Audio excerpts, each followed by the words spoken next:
দলেরা, আমার যেই বান্দা আমি আল্লাহকে যত বেশি স্মরণ করবে, আমি আল্লাহ তাআলা কাল ময়দানে মাশরে যখন হাসরের ময়দানটা সাজাইব, আমি আল্লাহ তাআলা যখন আমার আসনটা গায়রা বইসা যাইব, ওই সময় আমার বান্দারা আমি আল্লাহ তাআলাকে আল্লাহ তাআলার উত্তম সুরতে দেখবে। আপনারা বলেন আমরা তো যেই আল্লাহর বান্দা, ওই আল্লাহকে দেখার দরকার আছে না নাই?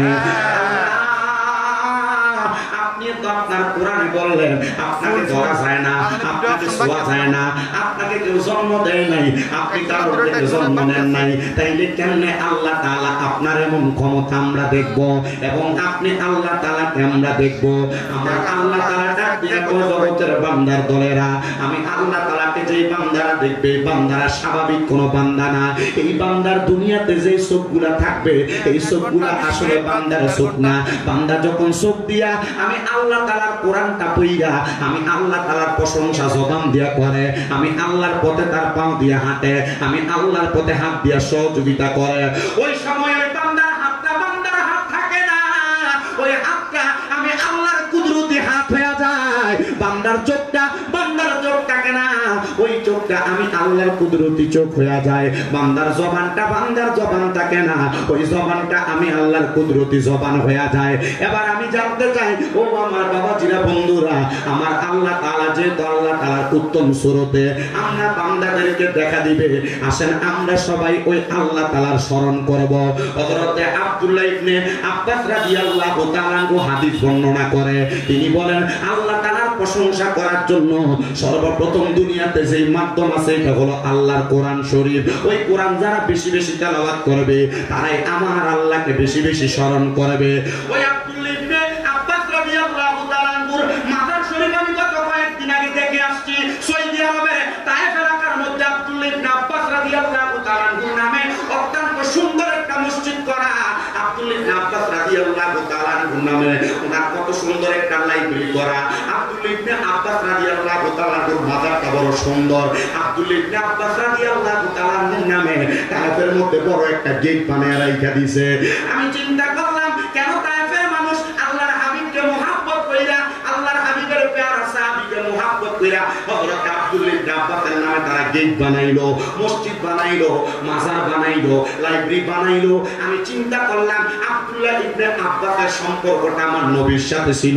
যারা আলেম সমাজ তারা জানে আব্দুল্লাহ ইবনে আব্বাস কোন সাধারণ সাহাবী না, উনি হইল রাইসুল মুফাসসিরিন। দুনিয়াতে কিয়ামতের আগ পর্যন্ত যত মুফাসসির তৈরি হবে, সকল মুফাসসিরের বড় হইল হযরতে আব্দুল্লাহ ইবনে আব্বাস রাদিয়াল্লাহু তাআলা আনহু। জোরে জোরে বলেন সুবহানাল্লাহ। আব্বাস রাদিয়াল্লাহু তাআলা আনহু হাদিস বর্ণনা করে বলেন, আল্লাহ তাআলাকে স্মরণ করার উত্তম মাধ্যম হইল আমার আল্লাহর কোরআন তেলাওয়াত করা। ও বন্ধু, ও আমার হাদিগাওয়ার বাবারা, ও হাদিগাওয়ার পর্দার অন্তরালের মা বোনেরা, আল্লাহকে কি আপনারা ওই কোরআন পড়া স্মরণ করেন কিনা আমি যদি এখন প্রশ্ন করি। আমার মনে হয় না মাদ্রাসার ছাত্র ছাড়া এই মাহফিলের মধ্যে ৫-১০ জন লোক পাওয়া যাবে দৈনিক একবার আল্লাহর কোরআনটা কইলা পড়ে। বলে হুজুর কেন? কারণ কি জানো, তোমার ঘরে বরকত হয় না, ব্যবসায় বরকত হয় না, তুমি তোমার কাজে কর্মে বরকত পাও না, একমাত্র আল্লাহ তাআলার কোরআন তুমি তেলাওয়াত না করার কারণে, একমাত্র আমার আল্লাহ তাআলার কোরআনটা কম পড়ার কারণে। এই জন্য আমি আপনাদের কাছে করজোড়ে আবদার করতেছি, আল্লাহ তাআলার কোরআনটা আপনারা পড়বেন। পর্দার অন্তরালে যেই মা বোনেরা শুনতেছেন, আপনাদের কদমে আমি হাত দিয়ে বললাম, আমি আপনাদের সন্তানের মতো। আল্লাহর কোরআন পড়েন, সংসারে কোনো অভাব থাকবে না। আল্লাহর কোরআন পড়েন, সংসারের মধ্যে বিপদ থাকবে না। আল্লাহর কোরআন পড়েন, আপনার পরিবারের মধ্যে কোনো রোগ বালা মুসিবত থাকবে না। এই জন্য বাবাজিরা, বন্ধুরা, আপনারা বলেন আমরা সবাই সকল বিপদ থেকে মুক্তি পাওয়ার জন্য, আল্লাহ তাআলার অধিক পরিমাণ স্মরণ করার জন্য আমরা আল্লাহ তাআলার কোরআন তেলাওয়াত করার দরকার আছে না নাই? রহিম কুল লা আসআলুকুম আলাইহি আজরান ইল্লাল মাওয়াদ্দাতা ফিল কুরবা। ওয়া ক্বালা তাআলা ফি কালামিহিল মাজিদ ওয়া ফি ফুরকানিহিল হামিদ ওয়া আবুদুল্লাহ ওয়া লা أو كما قال عليه الصلاة والسلام قال النبي صلى الله عليه وسلم رضا الرب في رضا الوالدين سخط الرب في سخط الوالدين أو كما قال عليه الصلاة والسلام وقال في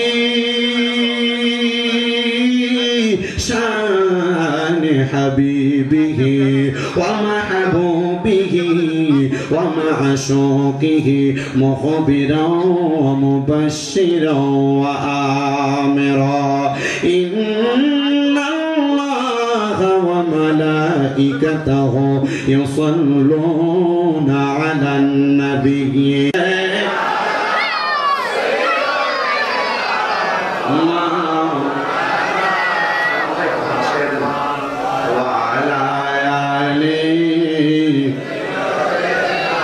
মাওলানা আরেকটু জবান খুলে মুহাব্বতের আওয়াজে পড়েন আল্লাহুম্মা সাইয়্যিদিনা মাওলানা উস্তুনে হান্নানা কান্দে নূরে নবীজির বিরহে নবীজির আঙ্গুলের ইশারায় চন্দ্র দুই ভাগ হয়ে যায় ওই নবীজি কান্দেন শুয়ে সোনার মদিনা রহমতের সাগরে নবীর প্রেমে দেব সাঁতার রহমতের সাগরে গোলাম জেনে নেন গো নবী আপনারই দরবারে গোলাম জেনে নেন গো নবী আপনারই দরবারে বলেন নবীর প্রেমে দেব সাঁতার রহমতের সাগরে নবীর প্রেমে দেব সাঁতার রহমতের রওজায় বলেন কত জন যাই দলে দলে সোনার মদিনায় মন আনন্দে ঘুরে বেড়ায় সোনালি রওজায় জিজ্ঞাসিলে বলে তারা প্রাণটা শীতল হয় সুবহানাল্লাহ বলবেন না বেশি দিন হয় না 12 তারিখ শুরু মক্কা মদিনা থেকে আসছি আর মদিনা শরীফের বাবু সালাম দিয়ে যখন ঢুকে যারা হাবিব সাহেবকে জিজ্ঞাসা করেন মদিনা শরীফের বাবু সালাম দিয়ে ঢুকে আল্লাহর হাবিবের রওজা মুবারকের সামনে গেলে আশিক রাসূল দেখতে চাই কি চাই না আরে কত জন যাই দলে দলে সোনার মদিনায় মন আনন্দে ঘুরে বেড়ায় সোনালি রওজায় তারা জিজ্ঞাসিলে বলে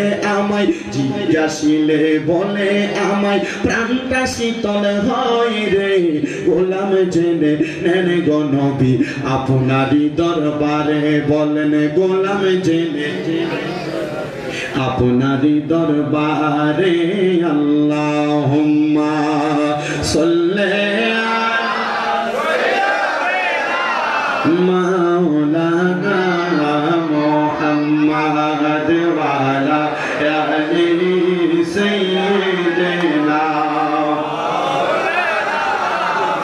লা ইলাহা ইল্লাল্লাহু লা ইলাহা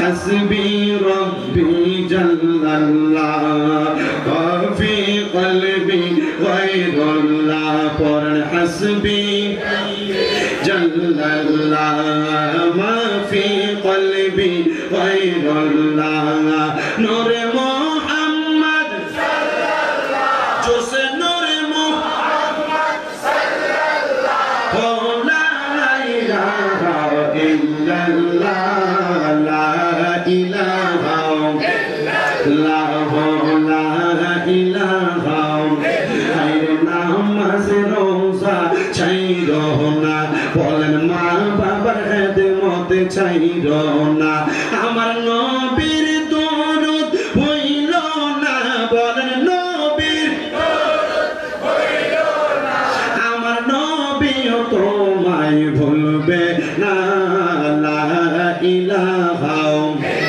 ইল্লাল্লাহ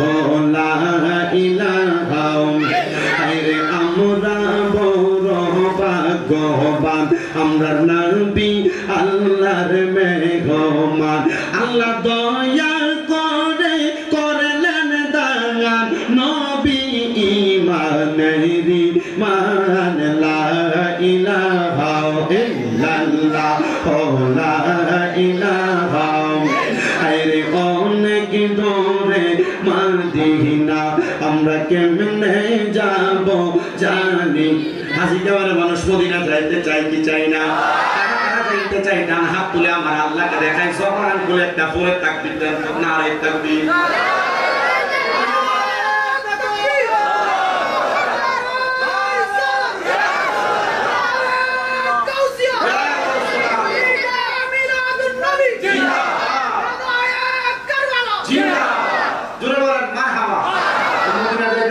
চাই না সবাই বলেন না আর দয়া আল্লাহ দয়া করেন দয়া করেন নসিব করেন মদিনা লা ইলাহা ইল্লাল্লাহ লা ইলাহা লা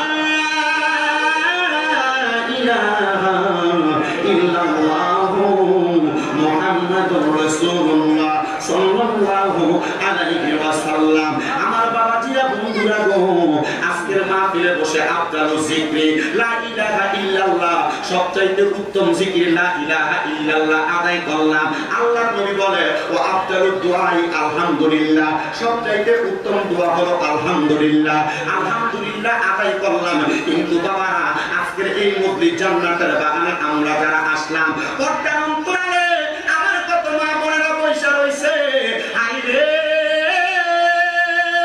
কত মানুষ আজকের মাহফিলে জীবনের গুনার কথা স্মরণ করে করে বসছে আপনারা বলেন আজকের মাহফিলে পয়সা আমরা যদি জীবনের গুনাহগুলোর জন্য আল্লাহর কাছে ক্ষমা প্রার্থনা করি আমার আল্লাহ পাক রব্বুল আলামিন আমাদের জীবনের গুনাহ মাফ করতে পারে কি পারে না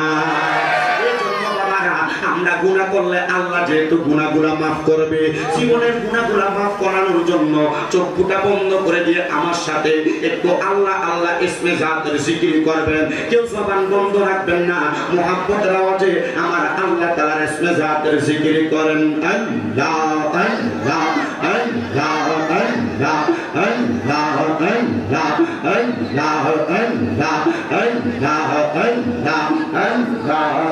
Allah Allah Allah Allah Allah Allah apne hi mehran bango nabi ji apne hi mehran bango oh nabi ji apne hi mehran bango marhaba Allah Allah karen Allah kare shorm nai Allah Allah apne hi mehran bango nabi ji apne hi mehran bango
ربنا ظلمنا أنفسنا وإن لم تغفر لنا وترحمنا لنكونن من الخاسرين ربنا آتنا في الدنيا حسنة وفي الآخرة حسنة وقنا عذاب النار يا إلهي رحم فرما مصطفى की वास्ते खोले दे दरवाज़े रहमत गदा की वास्ते रहमतुल लिल आलमीन खत मेरे रसूल जाने ज़रा अहमद हामिद मुहम्मद मुस्तफा की वास्ते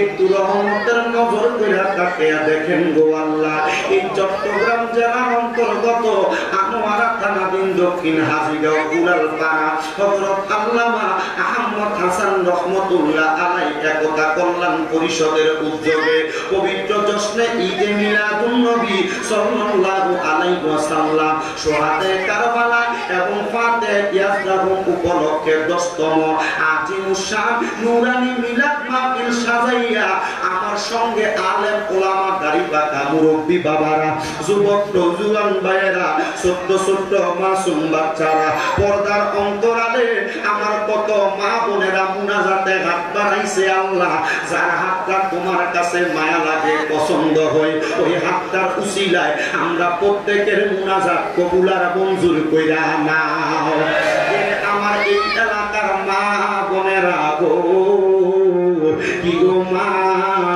মাইকের আওয়াজটা আপনাদের কানে পৌঁছাইছে নি গো মা আমি আপনাদের সন্তানের মতো গো মা মাইকের আওয়াজ যদি আপনাদের কানে পৌঁছায় তাড়াতাড়ি ওযু বানাইয়া নামাজের মুসলাটা বিছাইয়া আমার আল্লাহর দরবারে মুনাজাতের মধ্যে দুইটা হাত বাড়াইয়া দেন না গো মা আমার বিশ্বাস আছে গো মা আমার আল্লাহ আজকে হাজীগাঁওয়ের মাহফিল থেকে একটা হাতও খালি ফিরাইয়া দিবে না এই হাজীগাঁও এবং আশেপাশে এলাকার ভাই বাবারা ও কিরে ভাই আর কতকাল রাস্তাঘাটে দোকানপাটে আড্ডাবাজির মধ্যে সময় কাটাইবা দুনিয়ার রং তামাশা একদিন বন্ধ হইব তোমার যেদিন কবরের ডাক আসবো তোমার জন্য দোয়া করার মতো মানুষ পাইবা না আসুন আজকের মুনাজাত করে জীবনের শেষ মুনাজাত কইরা আমার আল্লাহর দরবারে দেও না দুই কানা হাত বাড়াইয়া রে ভাই আমার বিশ্বাস আছে আমার দয়াল আল্লাহ একটা হাতও খালি ফিরাইয়া দিবে না সোনার মদিনায় সবুজ গম্বুজের নিচে সোনালী রওজা পাকে আমার দয়াল নবী রাহমাতুল লিল আলামিন নবীর দরবারে কবুল কইরা নাও। সকল নবী রাসূলদের দরবারে, বিশেষ করে নবীদের কলিজার টুকরা সাহাবায়ে কেরাম, তাবিঈন, তাবে তাবিঈন, ওলামায়ে রাশিদিন, সলফে সালিহিন, মুজাবা নুকাবা, আব্দুল্লাহ খিয়ার দরবার, আমার গৌসে পাকের দরবারে, আলা হযরতের দরবারে, খাজা গরিবে নওয়াজের দরবারে, বাহাউদ্দিন নকশবন্দি মুজাদ্দেদ আল ফেসানির দরবারে, বিশেষ করে সকল তরিকতের ইমাম, মাযহাবের ইমামদের দরবারে, সারা বিশ্বের আনাসে কানাসে যত এলেমওয়ালা হক্কানি রব্বানি উলামায়ে কেরাম শুয়ে রইছে, প্রত্যেকের আরওয়াহ পাকে কবুল আর মঞ্জুর কইরা নাও। শাহিন শাহ সিরকুটের দরবারে কবুল কইরা নাও। গাউসে মাইজভান্ডারির দরবারে কবুল ও মঞ্জুর করে নাও। এই চট্টগ্রামের জমিনে আমানত চাবদর সাবাইদি পোস্তানে মহসেন আউলিয়া আবিদুল হক শেরে বাংলা সহ সারা বিশ্বের আনাসে কানাসে যত হক্কানি রব্বানি আল্লাহ ওলি পীর মাশায়েখরা শুয়ে রইছে, প্রত্যেকের আরওয়াহ পাকে তুমি আল্লাহ কবুল আর মঞ্জুর করো।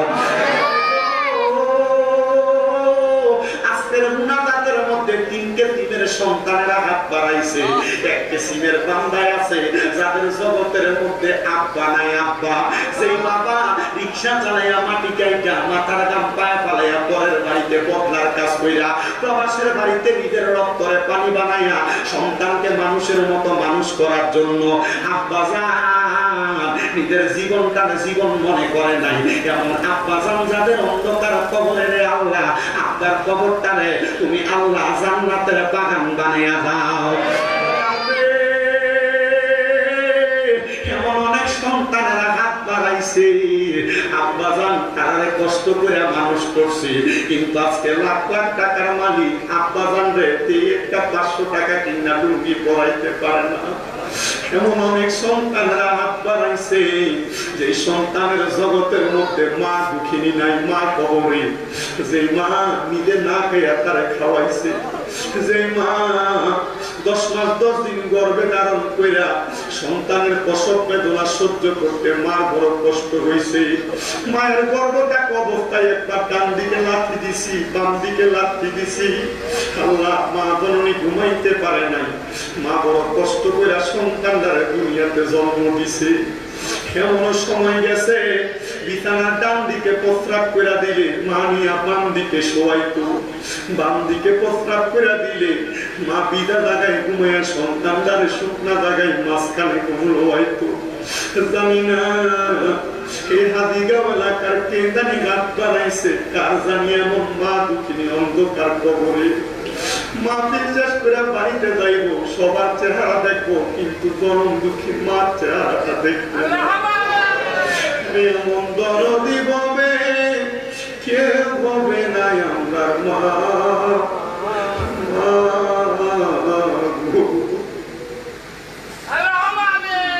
মনিব আগে মা নিজে না খেয়া পান্তা ভাত গুলা রাইখা দিত। আমার সন্তান রৌদ্র থেকে আসলে আমার সন্তান খাইলে তার কলিজাটা ঠান্ডা হবে। এমন মাজা কবর দেশে আল্লাহ রাইখো তোমার মায়ার নজরে, সে মায়ের কবরেতে আযাব তুমি দিও না। মুখে দরদি আমার জনম দুঃখী মনিব, যে তিনদার মা নাই সে জানে বাড়িতে সবার মুখ দেখে মার মুখ রাখবে। আল্লাহ যাদের আমার মা বাবা কবরে, আম্মা আব্বা দুইজনের কবর জান্নাতের বাগান বানাও। আব্বা দুইজনের কবর নাজাতের ফয়সালা করে দাও। আম্মা আব্বার কবরটারে নূরে গুলজার বানিয়ে দাও। যাদের মা বাবা বেঁচে আছে হায়াতে তৈয়বা নসিব করে দাও। আম্মা আব্বার খেদমত করার মতো তৌফিক দান করো।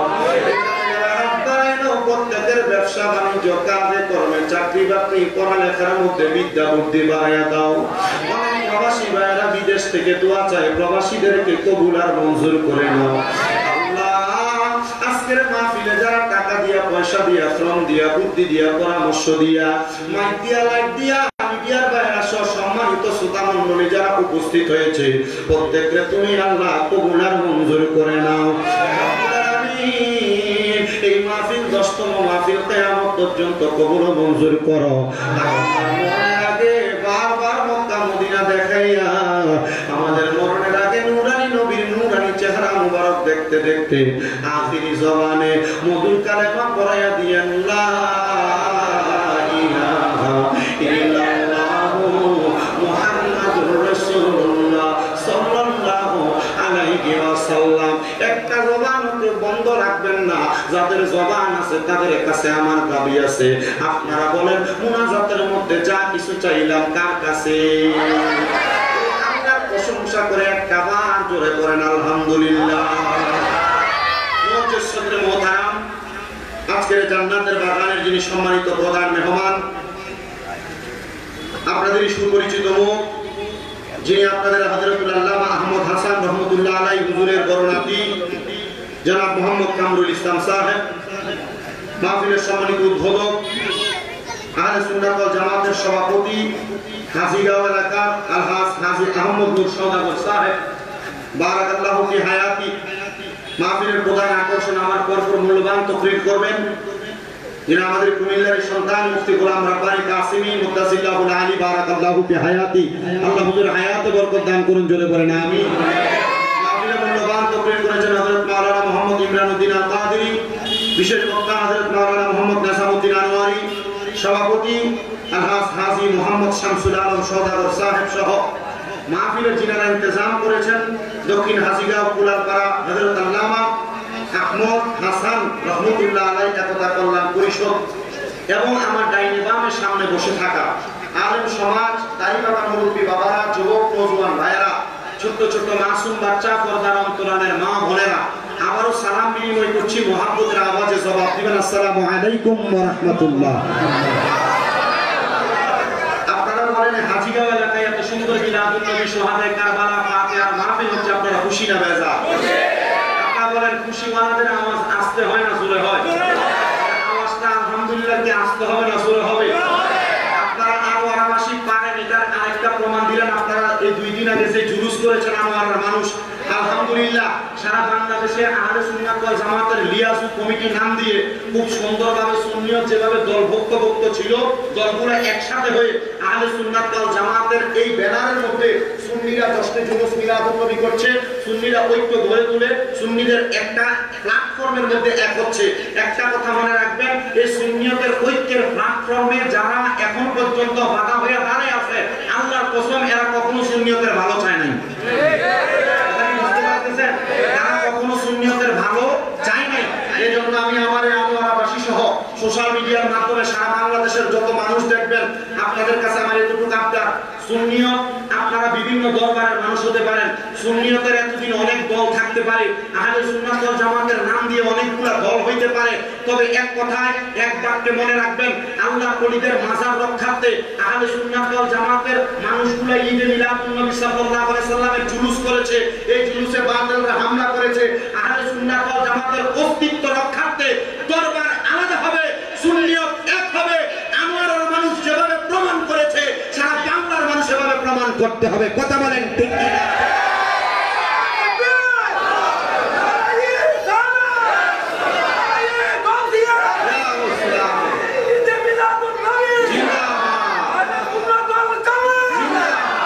তবে মনে রাখবেন যে আহলে সুন্নাত ওয়াল জামাতের এতদিন বিভক্তি ছিল, ঐক্যের ব্যাপারে কেউ যদি কোনো দিক দিয়ে এখন ইঙ্গিত ইশারায় ঐক্যকে বানচাল করতে চায়, এতটুকু করবেন, অন্য কিছু করার দরকার নাই, তাকে ভয় করে সুন্নিয়ত ঐক্য করে ফেলবেন।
এবার আপনারা এক বাক্য উত্তর দিবেন, আপনারা সুন্নিয়তের ঐক্য চান কি চান না? কারা কারা চান ডান হাত তুলে দেখা।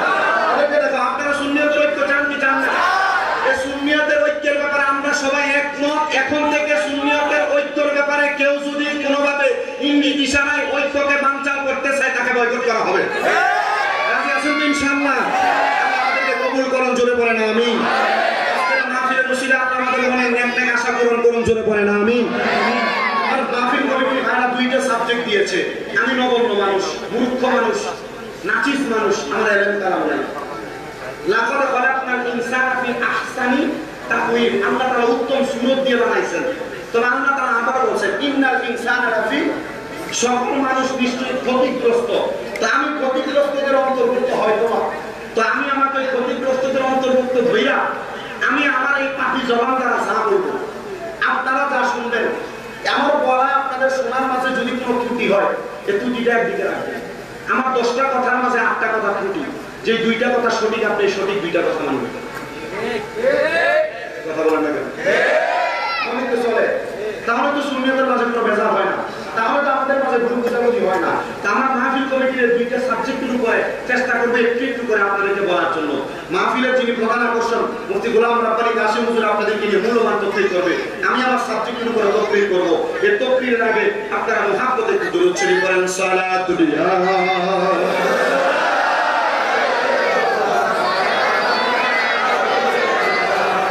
আলাইকুম সালাতুল্লাহ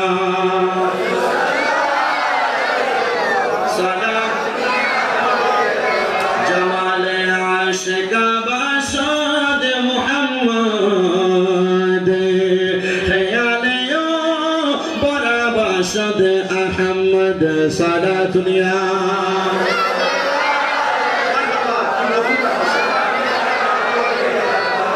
كبير منوجوك দিবেন। আমি আল্লাহ তাআলার কোরআনুল কারীম থেকে একটা আয়াতে কারিমা তেলাওয়াত করেছি রে বাবারা। আল্লাহ তাআলা কোরআনুল কারীমে বলেন, সবাই আমার সাথে বলেন আউযু বিল্লাহি মিনাশ শাইতানির রাজিম বিবারাকাতি বিসমিল্লাহ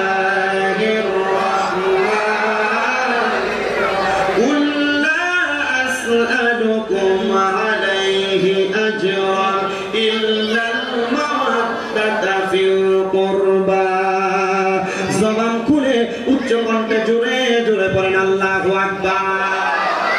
আল্লাহ তাআলা কুরআনুল কারীমের মধ্যে আমার আল্লাহ তাআলার প্রিয় হাবিব মুহাম্মদ মুস্তাফা আহমদ মুস্তাফা সাল্লাল্লাহু আলাইহি ওয়াসাল্লাম নবীজির কলিজার টুকরা আহলে বায়াত নবীজির পরিবারের ব্যাপারে কুরআনুল কারীমের মধ্যে আয়াত নাযিল করে দিলেন। বলে হুজুর আল্লাহ তাআলা নবীর পরিবারের ব্যাপারে কেন কুরআনুল কারীমে আয়াত নাযিল করলেন? কারণ আমার নবী রাহমাতুল লিল আলামিন নবী বলেছেন, দুনিয়ার জমিনের মধ্যে কেউ যদি দুনিয়াতে আমি নবীর ভালোবাসা মুহাব্বত অর্জন করতে চায়, তারা যেন আমি নবীর আহলদের ভালোবাসা মুহাব্বত অর্জন করে। এই জন্য আল্লাহ তাআলা কুরআনুল কারীমের মধ্যে বলেছেন, ও বন্ধু আমার, হাবিব আমার, দোস্ত আমার, আপনি আপনার সকল উম্মতদেরকে জানায়া দেন আমি আল্লাহ তাআলা তাদেরকে যে সৃষ্টি করলাম, আমি আল্লাহ তাআলা তাদেরকে দেখার জন্য চোখ দিলাম, আমি আল্লাহ শোনার জন্য কান দিলাম, আমি আল্লাহ তাদেরকে খাওয়ার জন্য জবান দিলাম, আমি আল্লাহ তাআলা তাদেরকে কাজ করার জন্য হাতগুলা দিলাম, আমি আল্লাহ তাআলা তাদেরকে হাঁটার জন্য পাগুলা দিলাম, আমি আল্লাহ তাআলা এদেরকে অসংখ্য নিয়ামত রাজি দেওয়ার পরে আমি তাদের কাছে কোনো ভাড়া চাই না, আমি তাদের কাছে কোনো বিনিময় চাই না, আমি আল্লাহ তাদের কাছে কোনো উপরকম চাই না।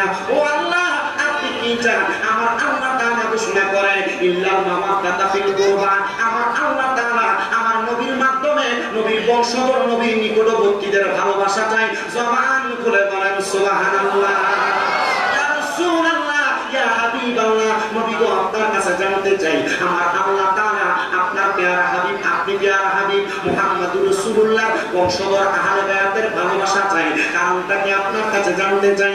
আমার রাসূল সাল্লাল্লাহু আলাইহি ওয়াসাল্লাম হযরতে আনাস ইবনে মালিক রাদিয়াল্লাহু তাআলা আনহুর হাদিস থেকে প্রমাণ করতেছে, হযরতে সাবিত ইবনে সামুরা রাদিয়াল্লাহু তাআলা আনহুর হাদিস থেকে প্রমাণ করতেছে, আমার নবী বলে হযরত ইমাম হাসান হুসাইন রাদিয়াল্লাহু তাআলা আনহু তারা দুইজনের মাধ্যমে আমি নবীর লক্ষ লক্ষ কোটি কোটি গুনাহগার উম্মত নাজাত পাবে। এই জন্য আমার আল্লাহ তাআলা এদের ভালোবাসা চাইছেন। আর আমি নবী এদেরকে বড় বেশি ভালোবাসি, এদেরকে বড় মহব্বত করি। ইয়া রাসূলুল্লাহ, ইয়া হাবিবাল্লাহ, কেমন মহব্বত করেন? আমার নবী বলেন, শুনো রে আমার উম্মতের দলেরা, আমি নবী ঘোষণা করলাম আমি এদেরকে এত মহব্বত করি, এত মহব্বত করি। একটা মানুষের শরীর থেকে পেট থেকে যেমন ভাবে পিঠ থেকে আলাদা করলে মানুষ বাঁচে না, পিঠ থেকে পেটকে আলাদা করলে যেমন মানুষ বাঁচে না, আমি নবীর কাছ থেকে, আমি নবীর থেকে হযরত ইমাম হাসান হুসাইনকে আলাদা করলে আমি নবী তেমন ভাবে বাঁচি না। ইয়া রাসূলুল্লাহ, ইয়া হাবিবাল্লাহ, এতই ভালোবাসেন। আমার নবী বলে শুধু ভালোবাসা না, এদেরকে যারা ভালোবাসে আমি নবী তাদেরকে ভালোবাসি। আলে বায়াত মাগো আলে বায়াত, তোমার জন্য নাজিলে হলো কোরআনের আয়াত। তুমি আলে বায়াত মাগো আলে বায়াত, তোমার জন্য নাজিলে হলো কোরআনের আয়াত। আরে খাতুনে জান্নাত তুমি নবীজির দুলাল, আরে খাতুনে জান্নাত তুমি নবীজির দুলাল। মাগো মা ফাতেমা তুমি নবীর জানের জান, মাগো মা ফাতেমা তুমি নবীর জানের জান। হযরত ইমাম হাসান, হযরত ইমাম হুসাইন নবীজির জানের জিগার বলেছেন সেটাই। ওরে হাদিসে মাঝে দেখো তোমরা তিরমিজির বয়ান, হাদিসে মাঝে দেখো তোমরা তিরমিজির বয়ান। মা ফাতেমা ও গো মা ফাতেমা, বললেন মা ফাতেমা ও গো মা ফাতেমা তুমি নবীর জানের জান। বলেন মা ফাতেমা ও গো মা ফাতেমা তুমি নবীর জানের জান। হযরতে আলী মুর্তজা উপাধি দিলেন দয়াল নবীজি। বলেন হযরত আলী মুর্তজা উপাধি দিলেন দয়াল নবী। ইসলামের চতুর্থ খলিফা কোরআনে বয়ান। মা ফাতেমা ও গো মা ফাতেমা, হয় না শুনে মা ফাতেমা ও গো মা ফাতেমা নবীর জানের জান। বলেন মা ফাতেমা ও গো মা ফাতেমা তুমি নবীর জানের জান। আমার দয়াল নবীজি রাহমাতুল লিল আলামিন নবী হাদিস বর্ণনা করতেছে। আমার নবী বলেন, ও আমি নবীর উম্মতের দলেরা, তাইলে তোমরা যারা তাদেরকে ভালোবাসবা আমি নবী তোমাদেরকে ভালোবাসবো। ইয়া রাসূলুল্লাহ, ও দয়ার নবী, মায়ার নবী গো, আমরা তো ভালোবাসি, ভালোবাসি বিদায় সুহাদে কারবালা মাহফিল করি। আমরা তো ভালোবাসি, ভালোবাসি বিদায় আহলে বায়াতের স্মরণে মাহফিল করি। আমার নবী বলে উম্মত, যদি তাদের দুয়ার মাঝে আহলে বায়াতের স্মরণ করে, আহলে বায়াতের উসিলা তালাশ করে, আমার আল্লাহ তাআলা তাদের দোয়াটা সাথে সাথে কবুল করে। ও মায়ার নবী, আমরা কি তাদেরকে এত ভালোবাসবো? কেন বাসবো? এদের কেন এত পাওয়ার? আমার দয়াল নবীজি এদের পাওয়ার বর্ণনা করতেছে। হযরতে খাতুনে জান্নাত ফাতেমা থেকে হাদিসটা বর্ণিত। উনি বলেন, একদিন আমার নবীজি মসজিদে নববীর মধ্যে বসে আছেন। মসজিদে নববীর মধ্যে একটা জায়গা আছে, যে জায়গার নাম মা বাইনা বাইতি ওয়া মিম্বারি রাউযাতুম মিন রিয়াদিল জান্নাহ। যেই জায়গা নবীর ঘর থেকে, নবীর হুজরা মুবারক থেকে নবীর রওজা মুবারক, এই জায়গাটাকে জান্নাতের টুকরা বলা হয়। সুবহানাল্লাহ, বলেন না সুবহানাল্লাহ। ওই জায়গার মধ্যে একটা গাছ আছে, সেই গাছটার নাম হলো উস্তুনে হান্নানা। শুধু উস্তুনে হান্নানা একটা গাছ না, এই জায়গার মধ্যে মোট 3টা গাছ। একটা গাছের নাম হলো উস্তুনে, সুবহানাল্লাহ বলেন। একটা গাছ নামের গাছের নাম হলো উস্তুনে আহাদা বা উহাদা, আর একটা গাছের নাম হলো উস্তুনে আয়েশা। এই 3টা গাছ মানে রিয়াজুল জান্নাতে প্রবেশ করলে নবীর মিম্বর, যেই জায়গায় নবী খুতবা প্রদান করতেন। মিম্বর থেকে রওজা মুবারক পর্যন্ত মোটা মোটা 3টা পিলার, এই 3টা পিলারের মাঝখানে 3টা গাছ ছিল। একটার নাম উস্তুনে আহাদা, একটার নাম উস্তুনে আয়েশা, একটার নাম উস্তুনে হান্নানা। এই 3টা গাছকে আগের যুগের মধ্যে আয়েশা মানে বর্তমান সরকারের আগে যারা শাসন করেছে সৌদি আরবকে, তারা আয়েশা এগুলার পিলার বানিয়ে দিছে। আমার দয়াল নবীজি উস্তুনে আহাদার মধ্যে বসা। আমার দয়াল নবী রাহমাতুল লিল আলামিন নবীর কাছে একদল ইহুদি লোকের আসছে। এই দলের মধ্যে 40 জন, কত? 40 জন। সেই দলের 40 জনের মধ্যে সর্বমোট তাদের বাড়িতে সদস্য সহ মোট সদস্য 130 জন। আর আয়েশা বলে, ও আল্লাহর হাবিব সাল্লাল্লাহু আলাইহি ওয়াসাল্লাম নবীজি, আপনি আমাদেরকে বলেন না আপনি কেমনে ইসলাম ধর্ম প্রচার করেন? আমার নবী বললেন, আমি আল্লাহ তাআলার প্রেরিত ওহীর মাধ্যমে ইসলাম প্রচার করি। নবীজি মানলাম, নবীজি বুঝলাম, তাহলে আপনি আমাদেরকে আপনার দলে নিয়ে নেন। আপনি নবীজি আপনার দলে নেওয়ার পরে আপনার ধর্মের অর্ধেক জিনিস আমরা মানবো, আর আমাদের ধর্মের অর্ধেক আপনারা মানবেন। আমার নবী বলেন, না না না, কারণ ইন্না দীনা ইনদাল্লাহিল ইসলাম, নিশ্চয়ই ইসলাম আমাদের জন্য পরিপূর্ণ জীবন ব্যবস্থা। আমার নবী সুন্দর করে শিখিয়ে দিলেন, আমার নবী সুন্দর করে বুঝিয়ে দিলেন। কিন্তু ইহুদিরা বলে, না, আপনাদের মাঝে ইসলামের পরিপূর্ণ কোনো কাজ দেখা যায় না। আমার নবী বলেন, ওই ইহুদিরা, না রে, আমার মধ্যে ইসলামের কাজ দেখো না কেন? আমার আল্লাহ তো আমি নবীকে ইসলামের কাজ দেখানোর জন্য পাঠাইছে। আর তাকে দেখো না, আমার সামনে ছোট ছোট 2টা বাচ্চা দেখা যায়। এই 2টা বাচ্চার মাঝে ইসলামের যে আদর্শগুলো আছে, এই আদর্শগুলা তোমরা যদি গ্রহণ করতে পারো, তোমরা কিন্তু দুনিয়ার জমিনের মধ্যে সবচেয়ে ক্ষমতাবান হইবা। তারা বলতেছে, অবশ্যই আমরা ক্ষমতাবান। আমার নবী তাদেরকে চ্যালেঞ্জ ছুড়ে দিলেন, হে ইহুদিরা, না না না, তোমরা ক্ষমতাবান হইতে পারো না। কেন কেন কেন গো? কারণ তোমরা যদি ক্ষমতাবান হও, আল্লাহর ক্ষমতার কাছে তোমরা বৃথা। বলে, হ্যাঁ, তাহলে চলেন না আমরা একটা ইন্তজাম করে ফেলি, একটা জমা করে ফেলি। সেই জায়গার মধ্যে আপনারাও থাকবেন, আমরাও থাকবো, সবাই দোয়া করবে। সেই ব্যক্তির দোয়া আল্লাহ তাআলা সাথে সাথে কবুল করবে। ওই ব্যক্তিরা সফল কাম, ওই ব্যক্তিরা হক বাকি। রাসূল বললেন না সুবহানাল্লাহ। আমার নবী বলে, কি বলে? আমার আল্লাহ তাআলা তো আমি নবীর দোয়ার ভান্ডার বানাইছে। আমি নবীকে বলতেছে দোয়া করার জন্য, ঠিক আছে, আগামী কালকে আপনারা আপনাদের সন্তানদেরকে নিয়ে আসবেন, আমরা আমাদের সন্তানদেরকে নিয়ে আসবো। নবীজি রাহমাতুল লিল আলামিন নবীজি পরের দিন সকালবেলা নবীর কলিজার টুকরা 2 জন নাতি ইমাম হাসান আর হুসাইন 2 জনকে নবীর সামনে নিয়ে হযরতে খাতুনে জান্নাত ফাতেমা, হযরতে আলী রাদিয়াল্লাহু তাআলা কে সাথে নিয়ে আমার নবীর সামনের দিকে অগ্রসর হয়। মদিনা শরীফ থেকে মসজিদে কুবার দিকে যাইতে যে এলাকা, ওই এলাকার নাম হেজাজ। কি? ওই এলাকার নাম হেজাজ। নবীজির নানির বাড়ি ছিল হেজাজ এলাকায়। সুবহানাল্লাহ বলেন না? মসজিদের মধ্যে 2 রাকাত নামাজ পড়লে একটা পাওয়া যায়। সুবহানাল্লাহ। আল্লাহ আমার জীবনে অন্য কোনো শখ ছিল না, যে বড় শখটা ছিল আল্লাহ পূরণ করে দিয়েছে। আমার শখ ছিল মদিনা শরীফের রাসূলের রওজা দেখতে। আর রওজার সামনে যে শুধু অন্য কোনো দোয়া করি না, বলছি ইয়া রাসূলুল্লাহ, রওজা দেখার শখ ছিল, এখন শেষ শখ রওজা দেখে বলছি আপনি রাসূলকে পূরণ করার দায়িত্ব আল্লাহ তাআলা এবং আল্লাহ রাসূল। ঠিক আছে না? এটাই শখ ছিল, আর কোনো শখ নাই। তো রাসূল পাকের রওজা মুবারকের আশেপাশ সহ বিভিন্ন যে এলাকাগুলো আল্লাহ রাসূলের মর্তবাপূর্ণ এলাকা, যেগুলোর ভিতরে আমাদের ডাব্লিউ মার্কা ভাইরা যায় না, আমি সবগুলো জায়গা জায়গা ঘুরে ঘুরে চলে আসছি। তো সেই হেজাজ এলাকা নবীর নানির বাড়ি ছিল। এই নানির বাড়ি এলাকাটার ভিতরে এখন ছোট্ট করে কুবা মসজিদের ঠিক পূর্ব দিকে, কুবা মসজিদের উত্তর দিকে এটাকে একটা বাগানের মতো করে রাখছে, মানুষকে এখানে বসে। এটা আমার নবীর নানির বাড়ি ছিল, মানে হযরতে ওহাব জোহরীর বাড়ি ছিল। যেখান থেকে কথা ছিল, আমার নবীজি মসজিদের নববী থেকে পরের দিন সকালবেলা বের হয়েছেন। সাথে কয়জন? 6 জন।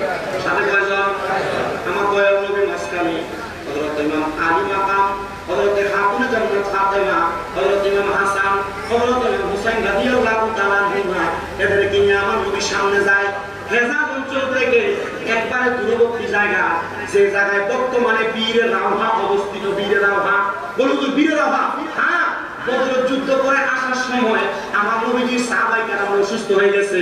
আমার নবীজি রাহমাতুল লিল আলামিন নবী সাহাবায়ে কেরাম পিপাসার্ত হয়ে গেছে। তারা বললেন, ইয়া রাসূলুল্লাহ, পানির দরকার। তারা এই কূপ থেকে পানি তুললেন, কিন্তু পানিগুলো একবারে কড়া লবণাক্ত। আমার নবীজি পানিগুলো সামনে নিয়ে নবীজি থুতু মুবারক পানির মধ্যে নিক্ষেপ করলেন। এই পানি মিষ্টি হয়ে গেছে, এখন পর্যন্ত সেই পানি মিষ্টি। আমার বাড়িতে অবস্থিত ওই পানিগুলো এখন আমি আমার ঘরে এনে রাখছি। ওই পানিগুলা আমার নবীজি রহমাতুল্লিল আলামিন নবীর এলাকা সকল সাহাবায়ে কেরামরা পান করলেন। তারা বললেন, ইয়া রাসূলুল্লাহ, সাথে সাথে লবণাক্ত পানিগুলা কেমনে মিঠা হয়ে গেল বুঝতে পারলাম না। এটাই আমার নবীর সবচাইতে বড় মুজিজা, এটা আমার নবীর সবচাইতে বড় মুজিজা। ওই বীরের আভা থেকে উত্তর দিকের এলাকা থেকে ইহুদিরা আমার নবীজির দিকে রওনা করেছে। আস্তে আস্তে আমার নবীজি হেমন অঞ্চলের মধ্যে একত্রিত হইলেন। আল্লাহর কসম 130 জন ইহুদি সামনে সামনে সামনে সামনে হাঁটে। এরা বলতেছে, আমরা যখন সামনের দিকে গেলাম আমাদের চোখের সামনে হঠাৎ করে কি যেন একটা চমকা আলো লাগা গেল। আমরা চমকা আলোটা দেখা আমরা হঠাৎ করে দেখলাম ছোট ছোট দুইটা বাচ্চা দেখা যায়। আমরা বাচ্চাগুলা দিয়ে তাকাইলাম, সাথে সাথে আমাদের 130 জনের মধ্যে আমাদের যিনি লিডার ছিলেন ওই লিডারটা আল্লাহ হাবিবের কদম মুবারকে দৌড়ে পড়ছে। ইয়া রাসূলুল্লাহ, ইয়া হাবিবাল্লাহ, নবীজি আপনার সঙ্গে সেই দুইটা নূরের তাসাল্লি নিয়ে আসছেন। আল্লাহর কসম আমরা দোয়া করা লাগবে না। এরা যদি আল্লাহ তাআলার কাছে একটা কথা কোনোভাবে বলে ফেলে, আমার আল্লাহ তাআলা এদের দোয়াগুলো কবুল করবে। ইয়া রাসূলুল্লাহ, আপনি আমাদেরকে বদদোয়া দিবেন না, আমাদের জন্য দোয়া করে দিয়ে যান। আল্লাহর হাবিব বলে, সারে ও হেজাজ এলাকা এলাকার মানুষেরা, আমি নবীর কদমে পড়েছ, আমি আল্লাহর কাছে দোয়া করি আল্লাহ 130 জনের এই সদস্যদেরকে আপনি ইসলামের জন্য কবুল করেন। আমার আল্লাহ এমন কবুল করেছেন, আমার নবী এই 113 জন 130 জন সাহাবীদেরকে ওইটা দেওয়ার পরে নবীজি যখন দুনিয়া থেকে রওজা মুবারকে চলে গেছেন, হযরত ইমাম হুসাইন রাদিয়াল্লাহু তাআলা কারবালার ময়দানে রওনা করার আগে যত সামানের দরকার ছিল এই 130 জন সাহাবীর পরিবার থেকে আমার ইমাম আলী মাকাম ইমাম হুসাইনকে সহযোগিতা করা হয়েছে। চিন্তা করছেন কত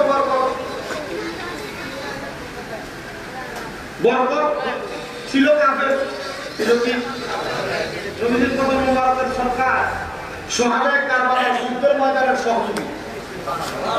তার মানে আনসার, তার মানে কি এই 130 জন সাহাবী এখনো পর্যন্ত জান্নাতুল বাকিতে শুয়ে আছে। কি নিয়ম? ওই নবী রাহমাতুল লিল আলামিন নবী খাতুনে জান্নাত ফাতেমা হযরত মাওলানা আলী এবং ইমাম হাসান হোসেনকে নিয়ে নবীজি মসজিদে নববীর দিকে রওনা করলেন। হযরত আলী মাকাম ইমাম আলী রাদিয়াল্লাহু তাআলা উনি ওনার হুজরা মুবারকের মধ্যে হযরত খাতুনে জান্নাত ওনার ঘর মুবারকের মধ্যে আমার নবীজি নাতিদেরকে বড় ভালোবাসতেন। এদেরকে নিয়ে আমার নবীজি মসজিদে নববীর মধ্যে উসতুনে আয়েশার সামনে যেয়ে বসছেন। রাসূল বলছি কয়টা? 3টা। এক নাম্বার উসতুনে আহাদার নিচে ইহুদি আসছিল এবং ইমাম হাসান ও হুসাইনকে নিয়ে বসছে কোথায়? উসতুনে আয়েশার নিচে। উসতুনে আয়েশার নিচে আমার নবী যেয়ে বসলেন। উসতুনে আয়েশার নিচে বসা আল্লাহর হাবিব হযরত ইমাম হাসান ইমাম হুসাইনকে আমার নবীর ডান রান মুবারক এবং বাম রান মুবারকের উপরে নিলেন। নেওয়ার সাথে সাথে আমার দয়াল নবী রাহমাতুল লিল আলামিন নবীজি এদেরকে কত সুন্দর করে আদর করতেছেন। এমন টাইমে হযরত জিবরাইল আমিন আয়েশা ডাক দিয়া বলে, ইয়া রাসূলুল্লাহ, নবী গো, ও দয়াল নবী, মায়ার নবী, রাহমাতুল লিল আলামিন নবীজি, আমার আল্লাহ তাআলা খবর পাঠাইছে আপনার কোন মুবারকের মধ্যে সেই দুইটা ছোট ছোট বাচ্চা দেখা যায়। আর হাদিস শরীফে এদেরকে নবীর সন্তান বলে সাব্যস্ত করা হয়েছে। ইয়া রাসূলুল্লাহ, যে দুইজন সন্তান দেখা যায় আপনি দুইজন সন্তানকে দুনিয়ার জমিন থেকে আমার আল্লাহর রাস্তার মধ্যে দিয়ে দেওয়া যাবে। আমার নবীজি চক্ষু মুবারকের পানিগুলো টপ টপ টপ টপ করে ছেড়ে দিয়েছেন। জিবরাইল আলাইহিস সালাতু ওয়াস সালাম বলেন, ইয়া রাসূলুল্লাহ, নবী গো, আপনি দয়াল নবী কেন এমন ভাবে কান্না করতেছেন? আল বিদায়া ওয়ান নিহায়া ইসলামিক ফাউন্ডেশন কর্তৃক 14 খণ্ডের একটা কিতাবে ঘটনাটা উল্লেখ করতেছে। আমার দয়াল নবী চক্ষু মুবারকের পানিগুলো ছেড়ে দিয়ে কান্না করতেছে। জিবরাইল বলেন, ইয়া রাসূলুল্লাহ, কেন কান্না করেন? কারণ জানতে চায়। আমার নবী বলে, জিবরাইল, আমার আল্লাহ বলেছে আল্লাহর কথাকে বরদাস্ত করার মতো আমি নবীজি সাহসিকতা দেখাচ্ছি না। তবে জিবরাইল, আমার আল্লাহর কাছে যে বলো আমার এই দুইটা নাতি ছাড়াও আমি নবী নবীজির দুইটা সন্তান আছে, একটা সন্তানের নাম হযরত তৈয়ব আর একটা সন্তানের নাম হযরত তাহের। আমার আল্লাহ এই দুইটা নাতির চাইতে আমার সন্তানগুলোকে যেন নিয়ে যায়। হঠাৎ সাহাবায়ে কেরাম বলে, ইয়া রাসূলুল্লাহ, কার সঙ্গে কথা বলতেছেন? আপনি বলতেছেন আপনার সন্তানকে নিয়ে যাওয়ার জন্য, আপনার নাতিদেরকে রাইখা যাওয়ার জন্য। নবীজি, আপনার সন্তানের চাইতে আপনার নাতিদের কি এত দাম নাকি? আল্লাহর হাবিব বলে, এ সাহাবায়ে কেরাম, আমার এই দুইটা নাতি আমার লক্ষ লক্ষ গুনাহগার উম্মতকে নাজাত করে দিবে। আমার আল্লাহ তাআলা এই নাতিগুলোকে আমার কাছ থেকে নিয়ে যাবে। আমি যদি এই কথাটা বলতে চাচ্ছি না, আমি শুধু বলতেছি আমার আল্লাহ তাআলা তো দুইটা সন্তান চাইছে, আমি আমার দুইটা সন্তানকে আল্লাহর রাস্তায় দিয়ে দিলাম। হযরত জিবরাইল আমার আল্লাহ তাআলার আদেশ মোতাবেক আজরাইলের মাধ্যমে আমার নবীজির দুইটা সন্তানকে নিয়ে গেছে। আমার আল্লাহ পাক রব্বুল আলামিন আমার নবীকে ভালোটা কত ভালোবাসে। আমার আল্লাহ তাআলা অল্প কিছুদিনের মাথায় হযরত জিবরাইলকে আবার নবীর কাছে পাঠাইছে।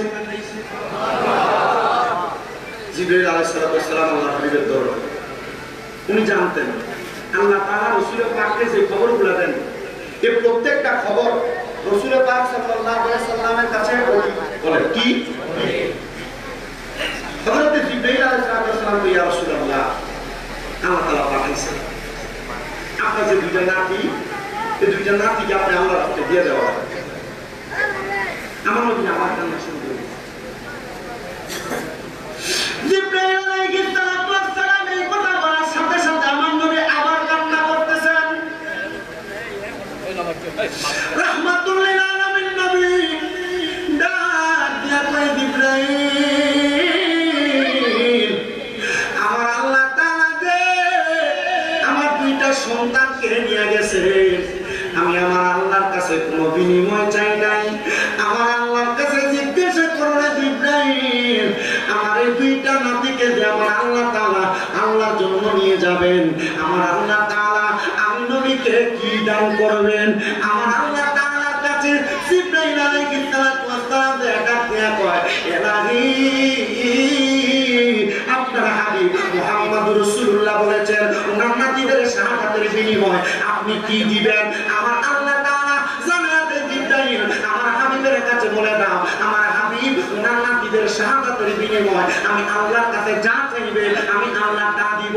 আমার আল্লাহ তাআলার প্যারা হাবিব মুহাম্মদ মুস্তাফার কাছে জিবরাইল আলাইহিস সালাম আয়েশা বলে, ইয়া রাসূলুল্লাহ, ইয়া হাবিবাল্লাহ, ও দয়ার নবী, ও মায়ার নবী, রাহমাতুল লিল আলামিন নবীজি, আল্লাহ বলেছেন আপনি যা চাইবেন তা দিবেন। আমার নবী বলে, জিবরাইল গো, আমার কলিজার টুকরা দুইটা নাতিকে কেমন ভাবে নিয়ে যাওয়া হবে? হযরত ইমাম হাসান রাদিয়াল্লাহু তাআলা আনহুকে দুনিয়ার জমিনের মধ্যে থাকা অবস্থায় একবার না, দুইবার না, তিনবার না, ৬ বার ২০ বার করানো হবে, এমন ভাবে ওনাকে দুনিয়া থেকে বিদায় করা হবে। হযরত ইমাম হুসাইন রাদিয়াল্লাহু তাআলা আনহুকে কারবালার ময়দানের মধ্যে দুশমন ইয়াজিদের দলেরা তরবারি চালায়া শাহাদাত করে দিবে।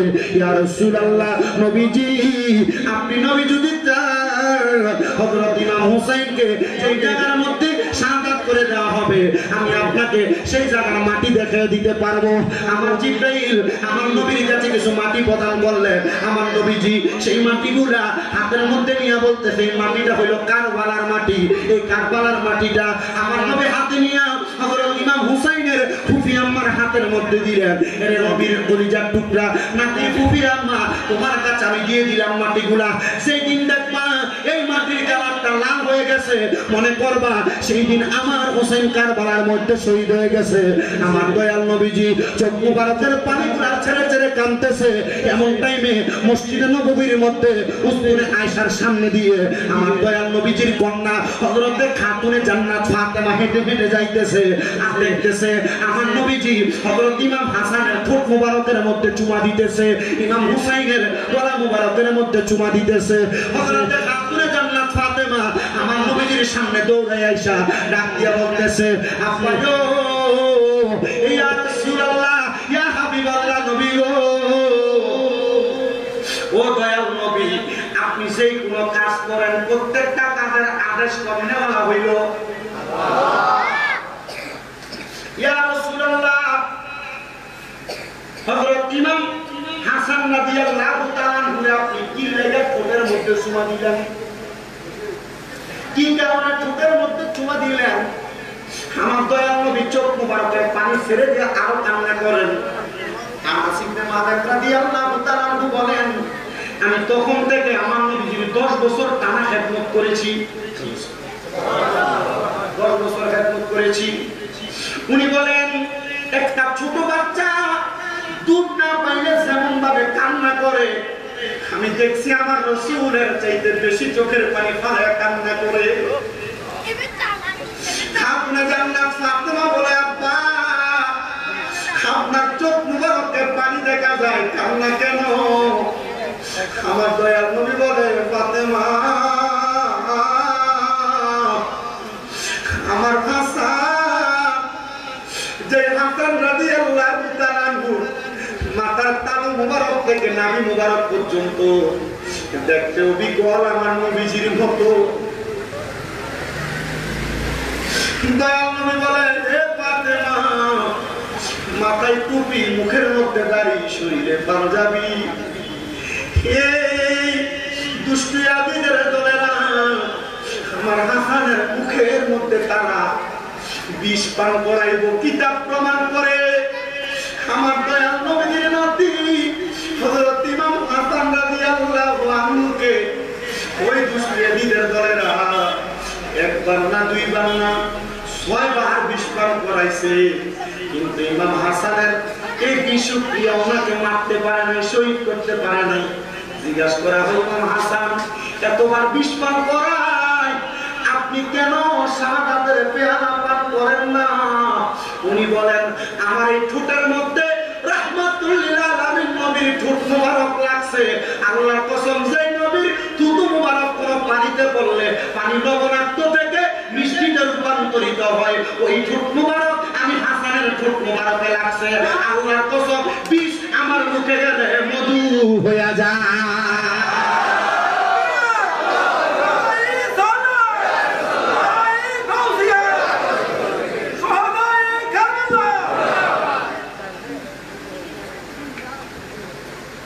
সপ্তমবার যখন ইমাম হাসান রাদিয়াল্লাহু তাআলা থেকে বিষ পান করানো হয়, কয়বার? সপ্তমবার, 7 বার। ওই সময় নুরি পাথরের গুঁড়া এটাকে মিহি করে পাথরে ওই বিষের সাথে দিয়ে দিচ্ছে। এই বিষক্রিয়া ইমাম হাসান রাদিয়াল্লাহু তাআলাকে মারতে পারে, কিন্তু এই পাথরের গুঁড়া ইমাম হাসান রাদিয়াল্লাহু তাআলা পেট মুবারকের মধ্যে যাওয়ার কারণে ওনার পেটের ভিতরের অবস্থা একবার বেশি খারাপ হয়ে গেছে। তো দুনিয়ার কোন সন্তানকে কেউ মারলে যদি ব্যথা পায়, সে চিৎকারে, মা চিৎকার দেওয়া লাগো। আর ইমাম হাসান রাদিয়াল্লাহু তাআলা দেখা চিৎকার দিচ্ছে, না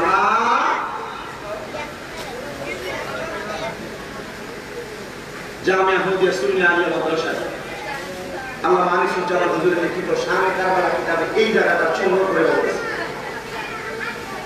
যখন হযরত ইমাম হাসান রাদিয়াল্লাহু তাআলা নানা বলে চিৎকার দিয়ে পড়ে গেছেন, অল্প কিছু দূরে হযরত মালিক ইবনে মারওয়ানকে নিয়ে ইমাম হুসাইন রাদিয়াল্লাহু তাআলা ঘোরাফেরা করতে দিলেন। হযরত ইমাম হুসাইন রাদিয়াল্লাহু তাআলা মালিক ইবনে মারওয়ানকে বলে, মালিক ইবনে মারওয়ান, কে জানি নানা বলে চিৎকার দিতে। মালিক ইবনে মারওয়ান বলে, কে দিবে? কেউ একজন হয়তো দিছে। ইমাম হুসাইন বলে, জি না। দুনিয়াতে সন্তান মায়ের পাগল, বাবার পাগল, আত্মীয় স্বজনের পাগল, দুইজন নাতি আছে নানার পাগল। আর এই নানা কোনো সাধারণ নানা নাই, নানা রাহমাতুল লিল আলামিন।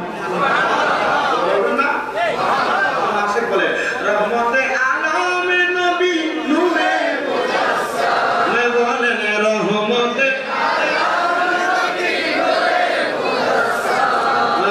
সাহাবীরা মুবারক সাহাবীরা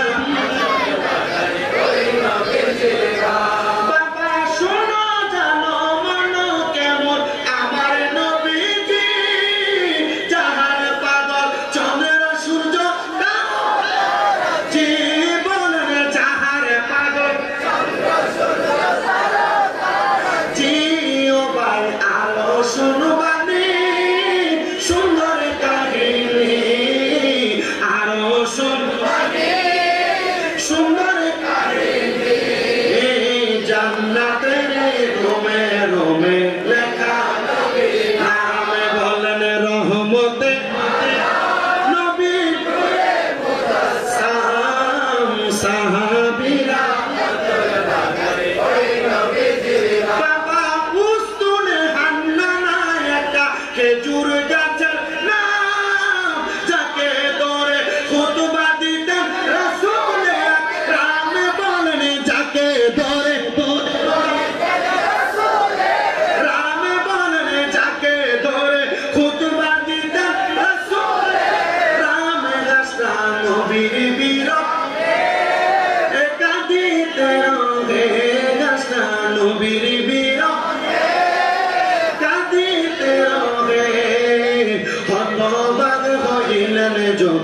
সাহাবায়ে কেরাম বলেন রহমতে আলম নবী নূরে মুজাসসাম বলেন রহমতে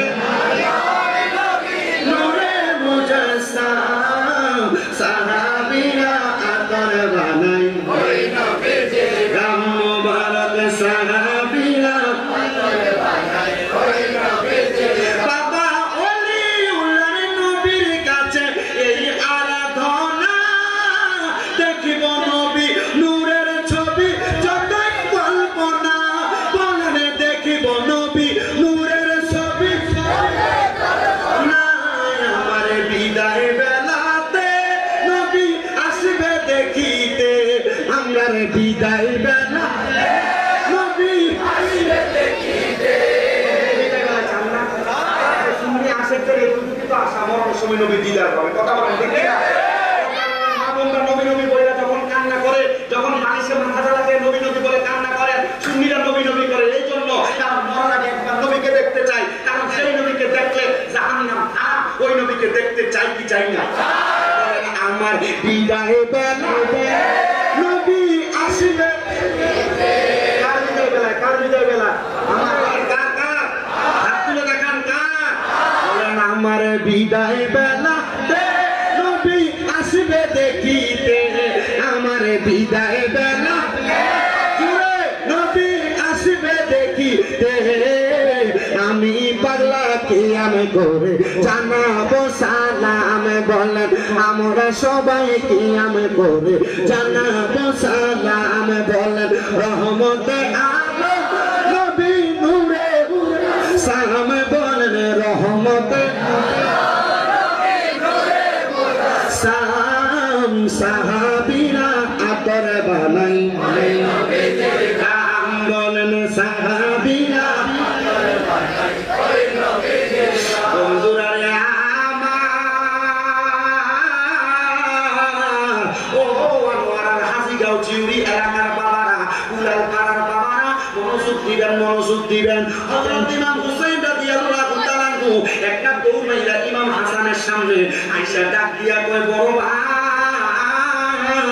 ইয়া আকি হযরত ইমাম হাসান রাদিয়াল্লাহু তাআলা কি সমস্যা হযরত ইমাম হাসান বলে ভাইজান আমার তো পূর্বে 6 বার তারা বিস্নান করাইছে আমার ওই বিষ মারতে পারে নাই ওয়াল্লাহি বিল্লাহি তাআলা এই মুহূর্তে তারা শুধু আমার বিষ পান করায় নাই বিষের সাথে তারা আমার আরো জঘন্য কিছু পান করায় দিয়েছে ওইটার বিষক্রিয়া আমার কলিজাকে ছারখার করে দিতেছে হযরত ইমাম হুসাইন হঠাৎ করে দাঁড়িয়ে গেলেন ওনার এই মাথা মুবারকের মধ্যে সব সময় হযরত আলী রাদিয়াল্লাহু তাআলা তরবারি থাকতো শরীরের মধ্যে হযরত আমির হামজার বর্ম মুবারক থাকতো আর আমার নবীজির পাগড়ি মুবারক ওনার মাথার মধ্যে থাকতো হযরত ইমামে হুসাইনের পাগড়ি হাত দিয়া কয় ভাইজান এই মুহূর্তে আমার তার নামটা বলেন আমি তার গর্দান আলাদা করে দিব হযরত ইমাম হাসান রাদিয়াল্লাহু তাআলা তেলাওয়াত করে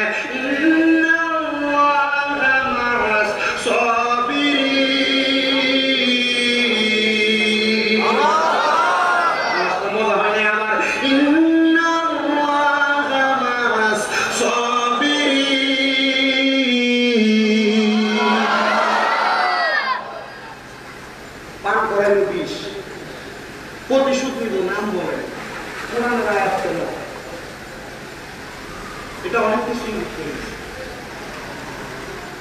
কি করে দিছে ইঙ্গিত করে দিছে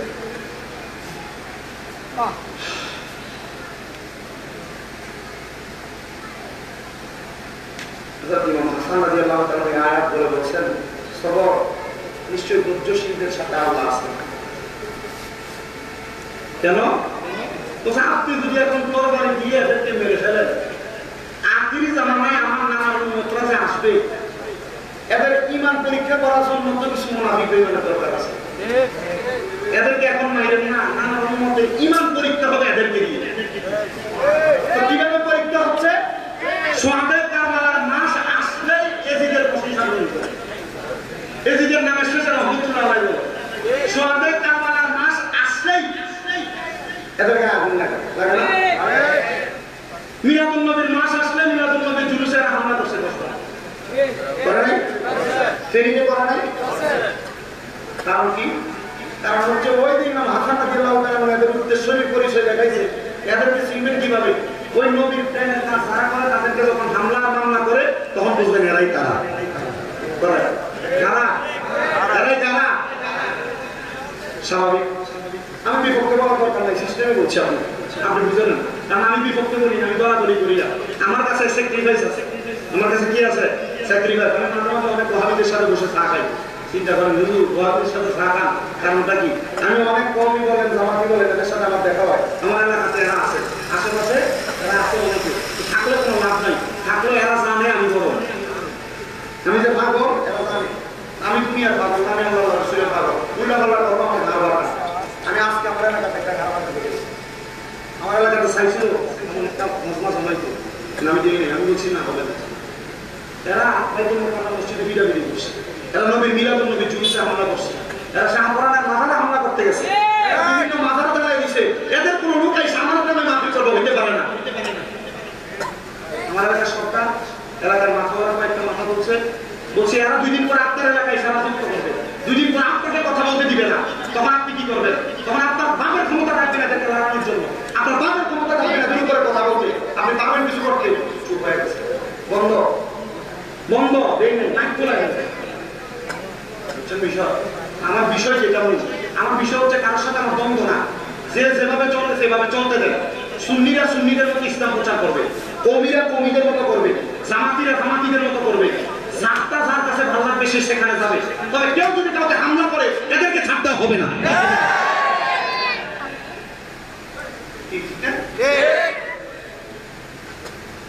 যে এলাকায় হাজিগাঁও এলাকায় এখন সুন্নিরা সুন্দর মতো কাজ করতেছে, অন্যরা যদি করে তাহলে করতে থাকে করুন। কিন্তু আপনার কাছে যদি আইসা বা আপনার ভাইকে দিতে চায় তখন আপনি বসে থাকবেন। বিষয়টা এমন না? ক্লিয়ার? আল্লাহ বোঝার তৌফিক দান করুন। আমাদের কারবালার বিষয় দিচ্ছে, আমি কারবালায় কি আমরা ঢুকছি, একটু কষ্ট করে বসতে হবে। মাশাআল্লাহ, আল্লাহ কবুল করুক। সবাই পড়েন আমিন। একটু দূরে সরে পড়েন সারা দুনিয়া।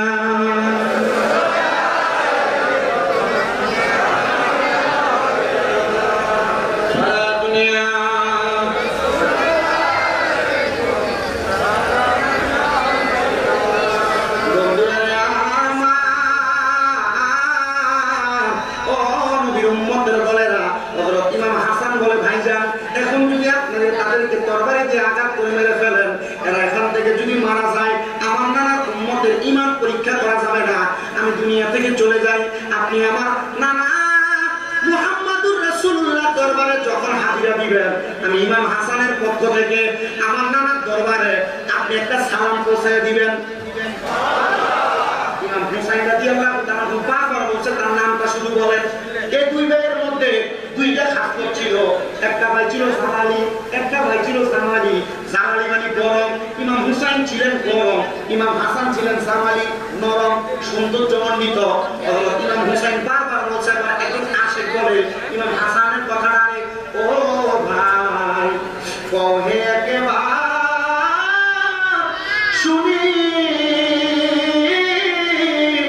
ওরে কে তোমারে খাওয়াইলো জাহান নবীজির পরানি রে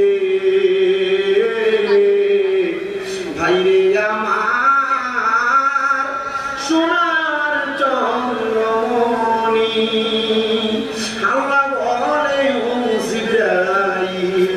জিবরাইল জানারে চলিয়া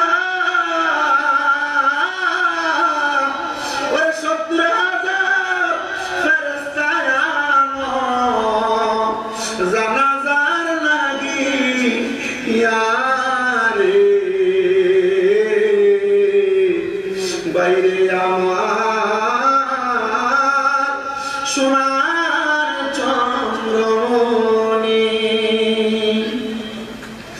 আকাশ কান্দে বাতাস কান্দে, কান্দে দরিয়া পানি।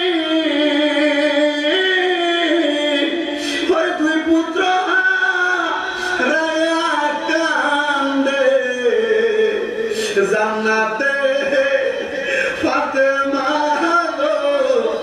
ননি বাইরে আমার সোনা চন্দ্রমণি ছোট ভাই কয় বড় ভাই রে ও ভাই কেমনে যাও চলিয়া পরে আজকে থেকে গেলাম রে আমি ভাই হারা হইয়া রে বাইরে আমার সোনার চন্দ্রমণি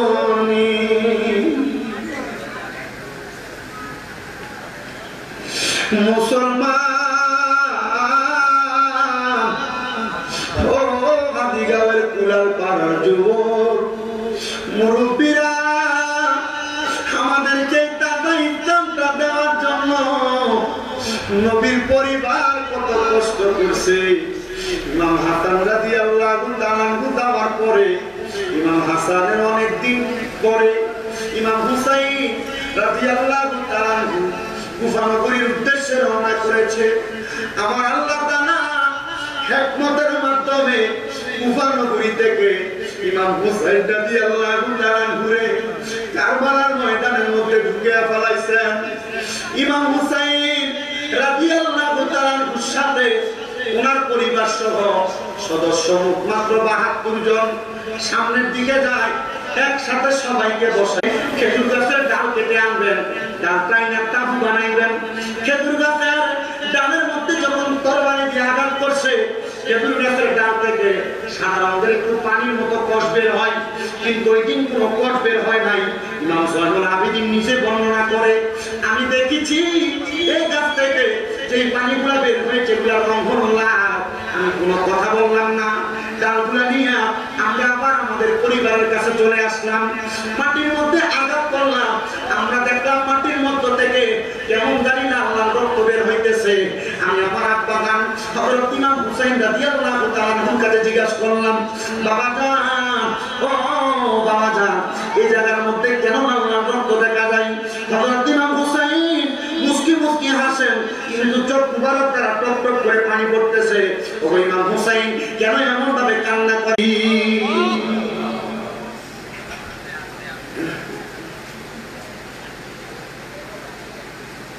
হযরত ইমাম আলী মাকাম ইমাম হুসাইন রাদিয়াল্লাহু তাআলা আনহু তাবুটা কাটানোর পরে এমন টাইমে 7 দিন পর্যন্ত একবারে পানির পিপাসায় পুরো তাবুর মানুষ অসহায়। পুরা নদীর পানি যে পানির জন্য একবার দুইবার তিনবার আবদার জানাইছেন না, সবাই পানি পান করবে, নবীর বংশ পানি পান করতে পারবে।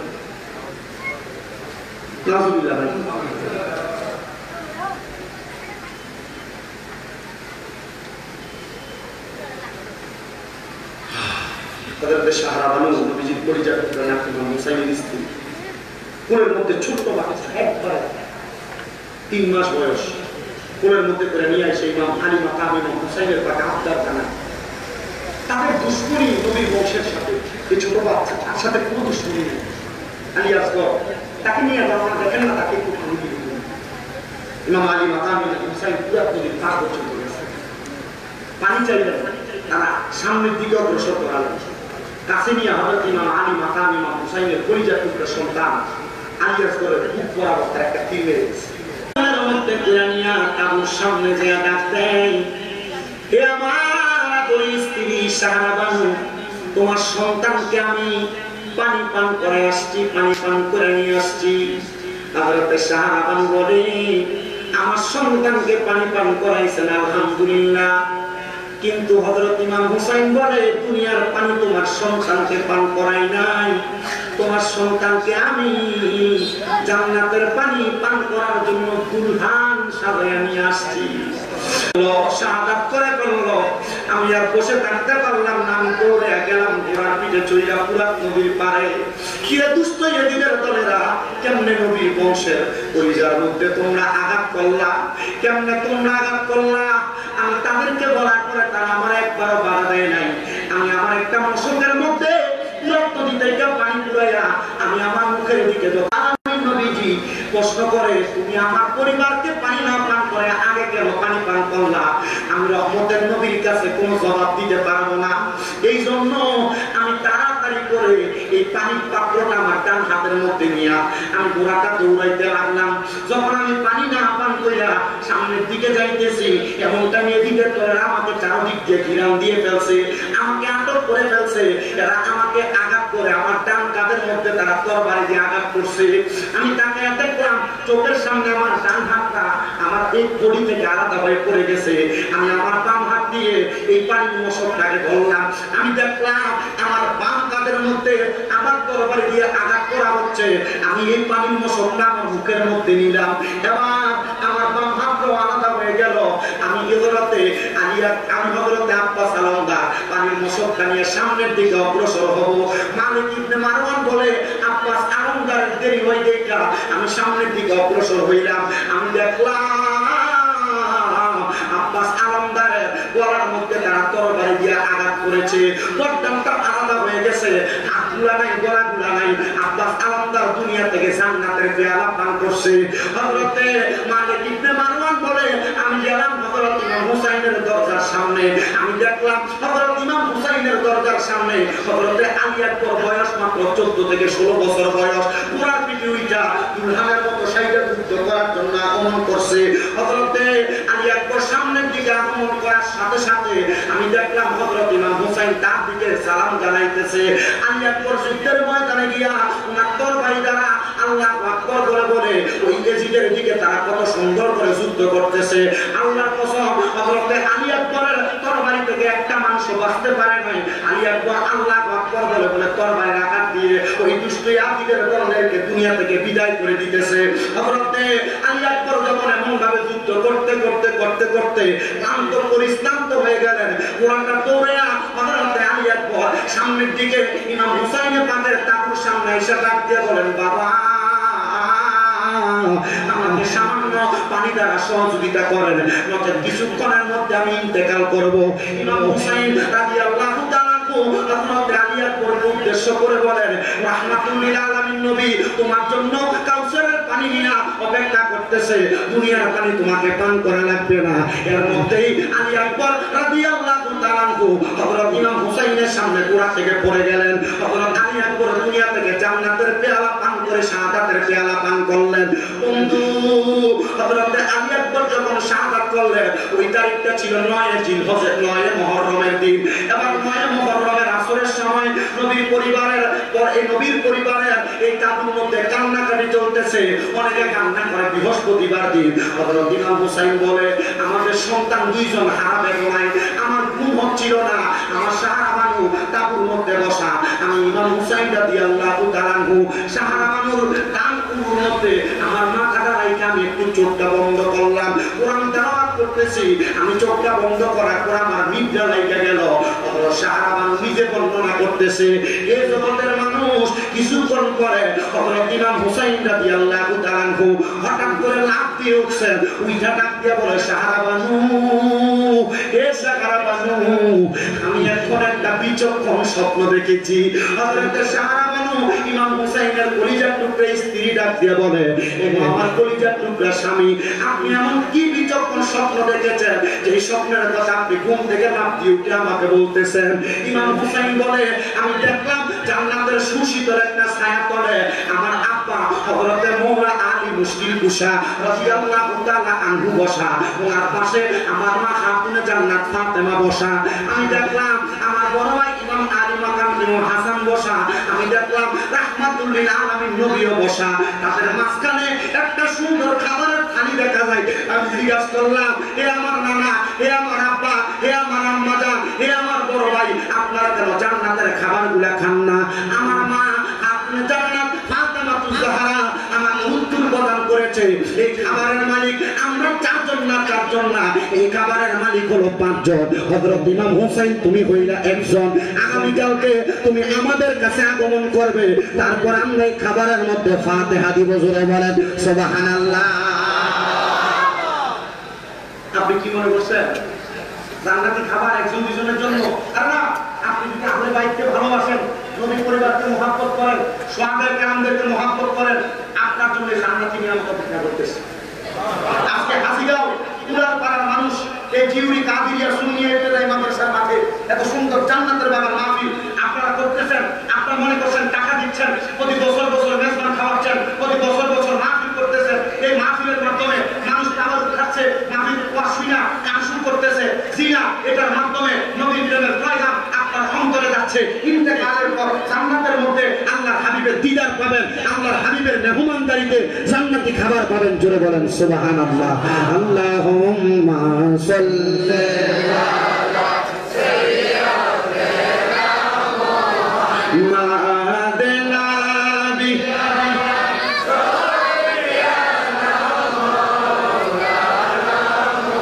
আমরা সবাই হাজির হইলাম দয়াল নবীজির মাহফিলে। হায়রে দয়া করে কবুল করেন মায়ার নবী আমাদের কে। আল্লাহুম্মা সাল্লি আলা সাইয়্যিদিনা মুহাম্মাদিন নাবি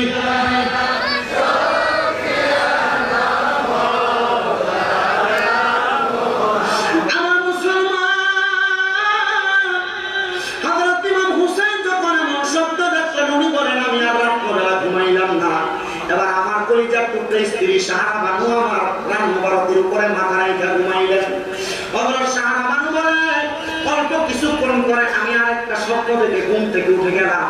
আমি ঘুম থেকে ওঠার পরে আমি লক্ষ্য করে দেখতে পাই না আমার স্বামী হেলান দিয়ে বসে বসে কান্না করে। আমি আমার স্বামী হযরত ইমাম হুসাইন রাদিয়াল্লাহু তাআলা কে বললাম, ও আমার স্বামী আমিও তো অল্প কিছুক্ষণ আগে আরেকটা স্বপ্ন দেখেছি। যে স্বপ্নের মধ্যে আমি দেখলাম কারবালার ময়দানের মধ্যে সাদা রঙের একটা কাপড় পরে একজন মহিলা আগমন করেছে। ওনার চুলগুলো এলোমেলো, উনি কারবালার ময়দানে পাথরগুলা পুড়ে পুড়ে উনি দূরে সরায় রাখতেছে। আমি জিজ্ঞাসা করলাম, কে গো মা, কে, আপনার পরিচয় কি? উনি আমার মুখের উপর থেকে ওনার চুলগুলা এবং কাপড়টা সরায়া আমার বলতেছে, আমি বললাম খাতুনে জান্নাত ফাতেমা, যে ফাতেমার ব্যাপারে আমার নবী বলেছেন ফাতেমা তু সাইয়্যিদাতু নিসাই আহলিল জান্নাহ। মহিলারা ফাতেমাকে মহব্বত করলে, নবী পরিবারকে ভালোবাসলে, ওয়াজ মাহফিলকে ভালোবাসলে, স্বামীর খেদমত করলে, নামাজ পড়লে, পর্দা করলে, ওই খাতুনে জান্নাত মা ফাতেমার সাথে জান্নাতে থাকবা। হযরতে ফাতেমা বলে, আমি আমার হযরতে সাহারা বানু বলে আমি খাতুনে জান্নাত পরিচয় পাইয়া আমি জিজ্ঞাসা করলাম, আপনি কেন কারবালার ময়দানটাকে পরিষ্কার করতেছেন? উনি আমাকে উত্তর দিলেন, আগামীকালকে আসরের নামাজের আযানের পূর্ব মুহূর্তে আমার কলিজার টুকরা সন্তান, নবীজির কলিজার টুকরা নাতি হযরত ইমাম হুসাইন রাদিয়াল্লাহু তাআলা আনহুকে এই কারবালার ময়দানের মধ্যে শোয়ায় দেওয়া হবে। ইমাম হুসাইন যদি কারবালার ময়দানের মধ্যে শোয়ানোর পরে পিঠের মধ্যে একটা পাথরের আঘাত লাগার পরে একবার নানা বলে চিৎকার করে, আল্লাহর কসম আমার নবীজির রওজা মুবারকের মধ্যে থাকবে না। ইমাম হুসাইনকে রক্ষা করার জন্য নবীর রওজা মুবারক থেকে চলে আসবে। সাহারা বানু, এই জন্য আমি ইমাম হুসাইনের জন্য এই কারবালার ময়দান পরিষ্কার করি। কেন? কারণ ইমাম হুসাইনের শরীর মুবারকের মধ্যে কোনোদিন একটা মাছি বসে নাই, একটা মশা বসে নাই। ইমাম হুসাইনের শরীর মুবারকের বিভিন্ন অঙ্গের মধ্যে রাহমাতুল লিল আলামিন নবীজির ঠোঁট মুবারকের চুম্বন লেগেছে। এই জন্য আমি এই জায়গাটা পরিষ্কার করে দিয়েছি। হযরতে সাহারা বানু বলে, আমি এই কথা বলার সাথে সাথে আমার স্বামী ইমাম হুসাইন দৌড়ে কারবালার ময়দানে যায় দেখতেছে যে এই জায়গার মধ্যে হযরতে সাহারা বানু পরিষ্কার করেছে, ওই জায়গাটা এত সুন্দর পরিষ্কার দেখা যায়। আমার আজকে হাজীগাঁও এলাকার বাবারা সাহারা বানু কেমন করে মহব্বত করে, মহব্বতের কথাটা বললেন। আর মা ফাতেমা জান্নাত থেকে আইসা কেমন করে কারবালার ময়দানটাকে পরিষ্কার করে দিলেন। এগুলা সব নবী বংশের মুজিজা, এগুলা সব আহলে বায়াতের মুজিজা। হযরত ইমাম হুসাইন বলে, আমি কারবালার ময়দানে রওনা করলাম, সামনের দিকে অগ্রসর হইয়া আমি দেখতেছি এজিদ বাহিনীর লোকেরা সামনে আমার চিলিয়ার মোতাবেক দাঁড়ায় আছে, কিন্তু কারবালার ময়দানে এমন একটা ছোট বাচ্চা দেখা যায় যার চেহারাটা সুন্দর নুরানি চকচক করতেছে। ওই ছেলে সর্বপ্রথম আমি ইমাম হুসাইনের সামনে আইসা ডাক দিয়ে বলে, হুসাইন তুমি আমার পরিচয় জানো না, তবে আমি আমার একটা বড় পরিচয় দেই। পিছে দেখতে পাচ্ছ দুষ্ট বাবাচা ইবনে জিয়াদ হইল আমার আব্বা, তবে আমি আজকের পর থেকে কোনোদিন তাকে বাবা বলে পরিচয় দিব না। বলে কেন? বলে আমি আমার জন্মের পর থেকে এখন পর্যন্ত দেখেছি এই দুষ্ট বাবাচার নবীর বংশকে মারার জন্য তারা নির্ধারণ করতেছে, মারার জন্য পরিকল্পনা করতেছে। এই ইমাম হুসাইন আমি আমার 8 বছর বয়স পর্যন্ত যখন থেকে বোঝা শুরু করেছি, তখন থেকে আমি নিয়ত করেছি কোনদিন যদি নবীর নাতি ইমাম হুসাইনের সঙ্গে আমার দেখা হয়, আমি তার জবানের সঙ্গে জবান মিলে পড়ব লা ইলাহা ইল্লাল্লাহ মুহাম্মাদুর সাল্লাল্লাহু আলাইহি ওয়াসাল্লাম। বন্ধু ও আমার সুন্নি মুসলমান ইমানদার ভাইরা, ছোট বাচ্চাটা যখন কালিমা পড়লেন, কালিমা পড়ার সাথে সাথে ইমাম হুসাইনের এই ইমাম হুসাইনের এই কি বলে মাথা মুবারক, ইমাম হুসাইনের মাথা মুবারক থেকে একটা তরবারি নিয়ে ছোট্ট ছেলে 8 বছর বয়স একসাথে 70টা তরবারি ফলাইছেন। মুসলমান হয়েছেন, ইসলাম গ্রহণ করছেন, ঈমান আনছেন, কিন্তু তার নাম রাখা হয়নি। নাম কি রাখা হয়নি? নাম রাখা হয়নি। উনি যখন ইন্তেকাল করলেন, কে মানলো? তার নিজের আত্মার পেছন থেকে গর্দান আলাদা করে দিচ্ছে। কিন্তু পুরা এজিদের জন্য খবর দেখবে ছোট বাচ্চা কারবালা ইসলাম গ্রহণ করার পর আকাশ থেকে কি যেন সাদা রঙের পোশাক পরা নিচে নাইমা এর দেহটা কি করে দিকে নিয়ে যাইতেছে। ইমাম হুসাইন বললেন, দেখো দেখো দেখো, এই ছোট্ট বাচ্চাকে জান্নাতে নিয়ে যাওয়া হচ্ছে, আর যারা নিচ্ছে তারা ভূত, তো তাদের সাথে এই ছোট বাচ্চাকে একই রকম দেখা যায়। ইমাম হুসাইন তার নাম রেখে দিয়েছে ভূতে তার নাম। আপনার ছেলের নাম রাখেন নয়ন, সাগর। কথা বলেন, আমাদের যে দায়িত্ব দিচ্ছেন মাতা পিতার প্রতি সন্তানের কি দায়িত্ব? তো সন্তানের দায়িত্ব এটা তো আপনি পাবেন পরে, সন্তান বড় হওয়ার পর। সন্তান বড় করার আগে মা বাবার কি দায়িত্ব এটা আপনি জানার দরকার আছে না? আপনি যদি আমাকে 1 গ্লাস পানি দেন তাহলে আপনি আমার কাছে শুকরিয়া পাবেন, নসিব পাবেন না। আমি যদি আপনাদের কাছে ওয়াজ করি তখন আপনি হাজিয়ে দিবেন, তাহলে আমাকে বাড়ি কিনে দিয়ে আসবেন, ডাইরেক্ট কথা বুঝাইলাম। তো আপনি যদি আপনার সন্তানকে ছোটবেলা থেকে তার দায়িত্ব বুঝাই দেন, আপনার সন্তান কোনোদিন আপনাকে বৃদ্ধাশ্রমে দিবে না। আপনি যদি ছোটবেলায় আপনার সন্তানকে নির্দিষ্ট পরিমাণ দায়িত্ব বুঝাই দেন, কোনোদিন আপনার সন্তান আপনাকে উঁচা গলায় কথা বলবে না, কোনোদিন আপনার সন্তান আপনার কথা অবাধ্য হবে না।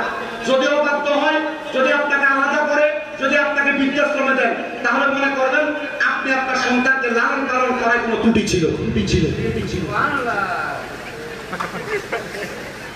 ঠিক আছে?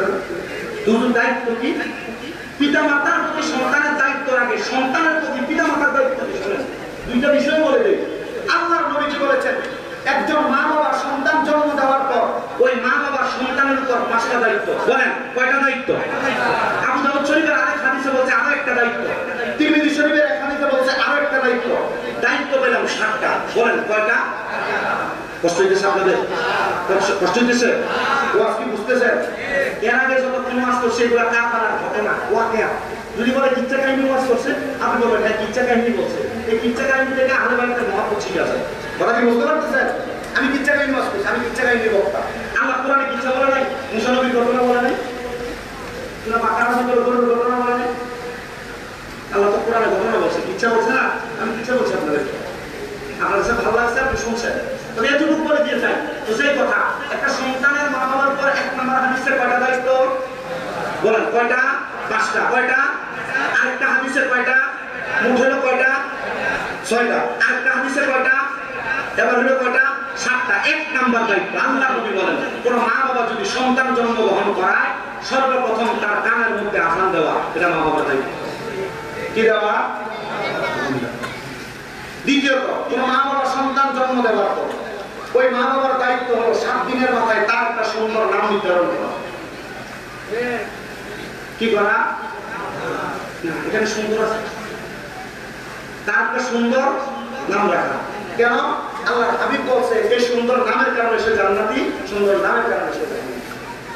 নাম আপনার দেশের নয়ন, কি সুন্দর চোখের নয়ন, হ্যাঁ জান্নাতি, সাহাব দাফ ফলে হবে। আল্লাহ নবীর সুন্নতের দাবিদার হন নাই। আমি সুন্নি দাবি করি, আমার পুত্রের নাম নয়ন সাগর। নয়ন সাগরের কথা করার দরকার নাই, নাম পেয়ে ফল মানুষ না না পরিবর্তন করা যায়, সুন্দর নাম রাখতে।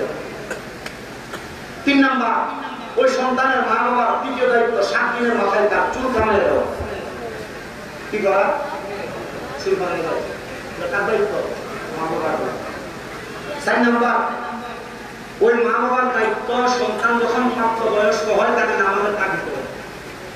কিসের তাগিদ দেওয়া? 10 বছর বয়স থেকে। 5 নাম্বার, একটা সন্তানের উপর মা বাবার দায়িত্ব হলো সন্তান যখন দুনিয়ার জমিনের ভিতরে মুস্তারা হয় ওই সন্তানকে কোরআন শিক্ষা দেওয়া। কি দেওয়া? আপনি সন্তানকে কোরআন শিক্ষা দেন, সকালবেলা কিন্ডারগার্টেনে পাঠান। কিন্ডারগার্টেন ওয়ালাদেরকে বলবেন সকালের শিফটটা 8টা বা 9টা থেকে শুরু করেন। সন্তান আগে যেভাবে মুক্তবে যাইতো এখন থেকে মুক্তবে ওখানে যাবে, কোরআন শিখবে, তারপর কিন্ডারগার্টেনে যাবে। ঠিক আছে না? কিন্ডারগার্টেনের পড়ার অসুবিধা না, আপনার ছেলে ডাক্তার হওয়ার দরকার, ইঞ্জিনিয়ার হওয়ার দরকার, স্কুলের মাত্র স্কুলে পড়ান, কলেজে পড়ান, ভার্সিটিতে পড়ান। আমাদের বাংলাদেশের বিভিন্ন শ্রেণীর পেশাদার দরকার আছে না? দরকার আছে, তাকে কোরআন শিখান। কেন?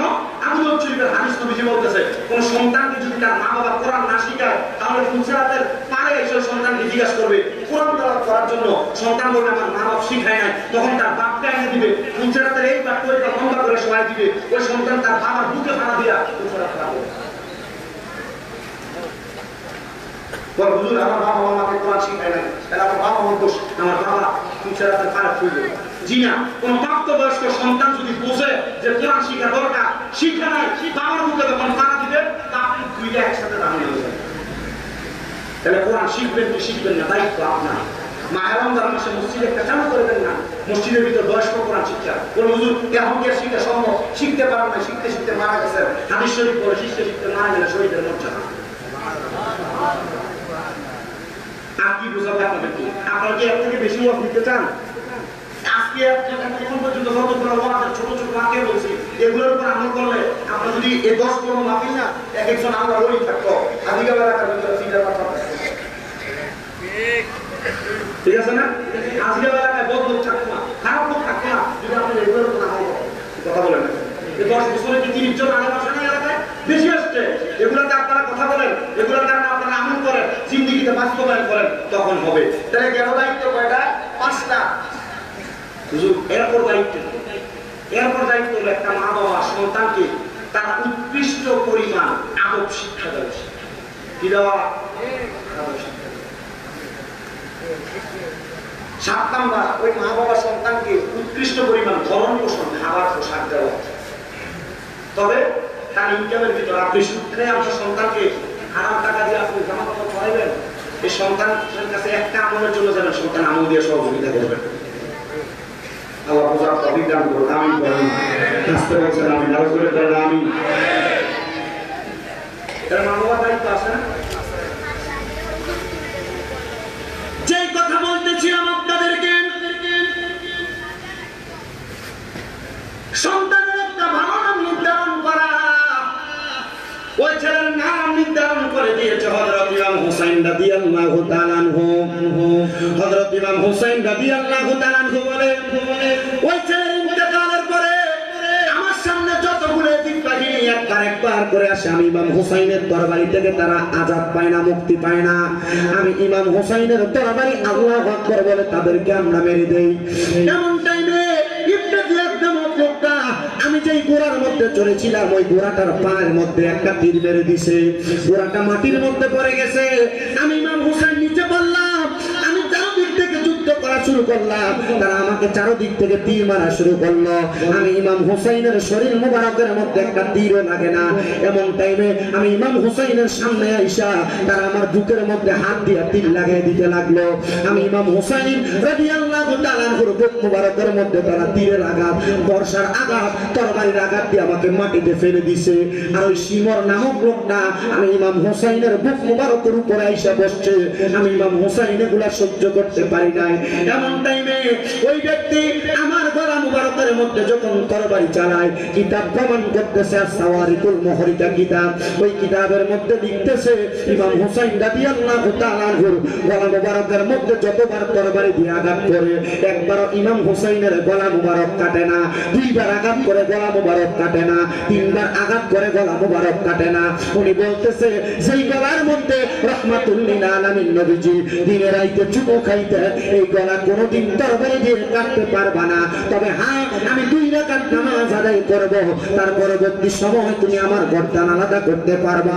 হযরত ইমাম হুসাইন রাদিয়াল্লাহু তাআলা আনহু কারবালার ময়দানের মধ্যে 2 রাকাত নামাজ আদায় করেছেন।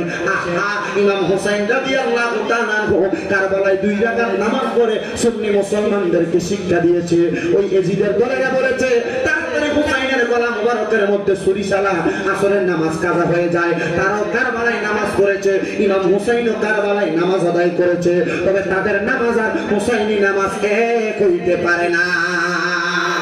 হুসাইনের পাকের অনুসারী আমরা সবাই হুসাইনি নামাজ আদায় করি। ও বন্ধু, ও নবীর উম্মতের দলেরা, হযরত ইমাম হুসাইন রাদিয়াল্লাহু তাআলা আনহু 2 রাকাত নামাজ আদায় করলেন, কিন্তু 2 রাকাত নামাজের মধ্যে সিজদা হলো 4টা। ইমাম হুসাইন রাদিয়াল্লাহু তাআলা আনহু 3টা সিজদা দেওয়ার পরে ইবনে জিয়াদ বলতেছে, এ শিমন, হুসাইন যদি আরেকটা সিজদা আদায় করে নামাজ শেষ করে, আল্লাহর কসম মুসলমানের ঈমানি শক্তি পাওয়ার এত, হুসাইনের তরবারি থেকে কেউ বাঁচতে পারবে না, কেউ বাঁচতে পারবে না। এখন হুসাইনকে কারবালার ময়দানে শাহাদাত করো। ইমাম হুসাইনের পাককে দ্বিতীয় সিজদা দিতে যাওয়ার আগে হুসাইনের পাকের গলা মুবারক আলাদা করে দেওয়া হয়েছে। আমার নবীজি হাদিস শরীফ ঘোষণা করেছে, আস-সাওয়ারিকুল মুহরিকা কিতাবের মধ্যে হাদিসটা সুন্দর করে নোট করা হয়েছে। নবী আমার বলেছে, হযরত ইমাম হুসাইন যখন দুনিয়া থেকে বিদায় হয় নাই, হযরত হুসাইনের পাকের বিদায়ের আগে আমার সামনে খাতুনে জান্নাত ফাতেমা ছিল। আমি ফাতেমাকে বললাম, ওগো ফাতেমা, হুসাইন রাদিয়াল্লাহু তাআলা আনহু কারবালার ময়দানের মধ্যে শাহাদাত বরণ করবে, কিন্তু কারবালায় ইমাম হুসাইন 2 রাকাত নামাজ আদায় করবে। 2 রাকাত নামাজে 4টা সিজদার মধ্যে ইমাম হুসাইন সিজদা দিবে মাত্র 3টা। হযরত খাতুনে জান্নাত ফাতেমা চোখের পানিগুলো ছেড়ে দিয়ে কান্না করে আর ডাক দিয়ে বলে, ও আমার আব্বাজান হুসাইনের পাক কারবালার ময়দানে শেষ নামাজ পড়বে, ওনাকে কি শেষবারের মতো নামাজটা পড়তে দেওয়া হবে না? হযরত খাতুনে জান্নাত ফাতেমা বলে, আমি যখন আমার আব্বাজানকে এই কথা বললাম, আমার আব্বাজান মুহাম্মদুর রাসূলুল্লাহ সাল্লাল্লাহু আলাইহি ওয়াসাল্লাম উত্তর দিয়েছে, কারবালার ময়দানে হুসাইনের পাক একটা সিজদা বাকি রেখা আল্লাহ তাআলার কুদরতি কদমে আদায় করবে, আর ওই সিজদাটা দিয়া হুসাইনের পাকের নানা লক্ষ লক্ষ কোটি কোটি গুনাহগার উম্মতকে জান্নাতি বানাইবে। জোরে বলেন সুবহানাল্লাহ।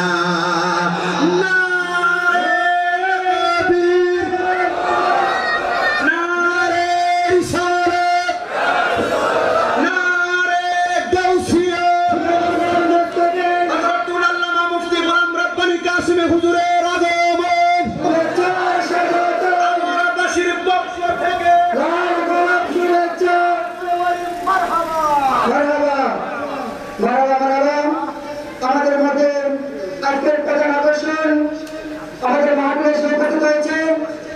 আপনারা এই সাথে ঘুরবেন না করে মাহফিলের কাছে এসে মাহফিলের সাথে রক্ষা করুন।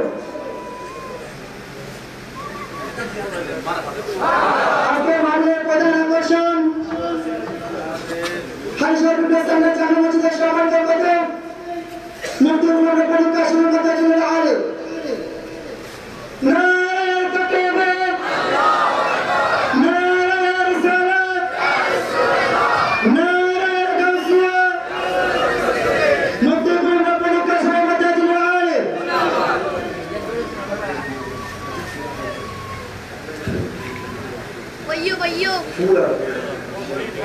সবাই বলি মারহাবা। আজকের মাহফিলে যিনি প্রধান আকর্ষণ, আলহামদুলিল্লাহ আমাদের কুমিল্লার গৌরব, আপনারা জানেন চিনেন, আপনাদের এলাকায় আরো আসছেন এবং এই চট্টগ্রাম এলাকায় বিচরণ করে সুন্নিয়তের পয়গাম সুন্নিয়তের দাওয়াত দিয়ে যাচ্ছেন। আল্লামা মুফতি গোলাম রাব্বানী কাশিমি মাদ্রাসাহুল আলী ওনারা যেভাবে সুন্নিয়তের কাজ করতেছেন এবং যেটা বলছিলাম সুন্নিয়তের ঐক্যের জন্য কাজ করতেছেন, আলহামদুলিল্লাহ উনি সহ চট্টগ্রামের বিভিন্ন তরুণ আমাইদের আমি চেষ্টা চালাচ্ছেন। আল্লাহর কসম, এই সুন্নিয়তের ঐক্য হইয়া সুন্নিয়ত একসাথে মাঠে নামলে ইনশাআল্লাহ কোনো পাতালের কোনো শক্তি থাকবে না, সুন্নিয়তের একটা সৈনিকের থাকে ঠিক কিনা? আমি খবর পাই পাইছি আজকে একটা নিউজ পেলাম যে সুন্নিয়তের ঐক্যের ব্যাপারে দুই একজন লেস পাস রাস তারা ঐক্য করার চেষ্টা করতেছে না, কারণ যদি ঐক্য করে এদের খানা বন্ধ হয়ে যাবে। কথা বুঝতে পারছেন? এদের পথ হাসা হয়ে যাবে। এই খবর পাওয়ার পর আমি এতটুকু বুঝছি, আর যে আমার খবর দিচ্ছে আমি তারা বললাম যে পথ নিয়ে আর এই ঐক্য চাচ্ছে না তারা আপনারা আলাদা করে দেন না, তারা এখান থেকে আপনারা ভয় করেন করে সুন্নিয়ত ঐক্য করে ফেলেন না। বলতেছে ভাই ভালো কথা বুঝছেন, সুন্নিয়ত ঐক্য করেন সাধারণ মানুষের কাপড় বাঁচান। কথা বলেন আমরা বাঁচতে চাই না, ইনশাআল্লাহ আল্লাহ তাআলা আমাদেরকে সেই সুন্নিয়ত ঐক্য এটা তো আপনারা দিয়ে দিয়েছেন। আপনারা আনোয়ারবাসী যারা সুন্নিয়ত মাত্র তারা বিশাল আলহামদুলিল্লাহ আলহামদুলিল্লাহ আমরা বুঝি যে আপনাদের আমরা দেশ থেকে দেশের বাইরে থেকে বিভিন্ন জায়গা থেকে এগুলা দেখি। তো আপনাদের কাছে এতটুকু দোয়া চাই, আহলে বায়াত রাসূলের মুহাব্বতের যতটুকু বয়ান আপনাদের কাছে শুনেছি কতটুকু বয়ানের উপর আহলে বায়াতের ভালোবাসা অন্তরে ধারণ করে নবী পরিবারের উপর মুহাব্বত নিয়ে নামাজ পড়বেন কাজে লাগবে, রোজা রাখবেন কাজে লাগবে, হজ করবেন কাজে লাগবে। আহলে বায়াতকে ঘৃণা করে নামাজ পড়বেন কাজে লাগবে না, রোজা রাখবেন কাজে লাগবে না, হজ করবেন কাজে লাগবে না। এই জন্য নামাজ, রোজা, হজ, যাকাত সব ইবাদত কবুল করানোর জন্য নবী এবং নবীর আহলে বায়াতকে ভালোবাসার দরকার আছে না নাই? আরেকটা বিষয় বাকি, ওই বিষয় ইনশাআল্লাহ আগামীতে চেষ্টা করব আপনাদেরকে বুঝিয়ে দেওয়ার জন্য, কারণ দুইটা বিষয় ব্যবহার করে শেষ করা যায় না। যতটুকু করেছি ততটুকুর উপর সন্তুষ্ট থাকবেন, যতটুকু বাকি আছে তার জন্য ছেলে হিসেবে সবার সুন্দর দৃষ্টিতে দেখবেন। হুজুরের কাছে বিদায় আরজ করছি, আপনাদের কাছে দোয়া চাচ্ছি। আসসালামু আলাইকুম ওয়া রাহমাতুল্লাহি ওয়া বারাকাতুহু ওয়া মাগফিরাহ। মারহাবা মারহাবা।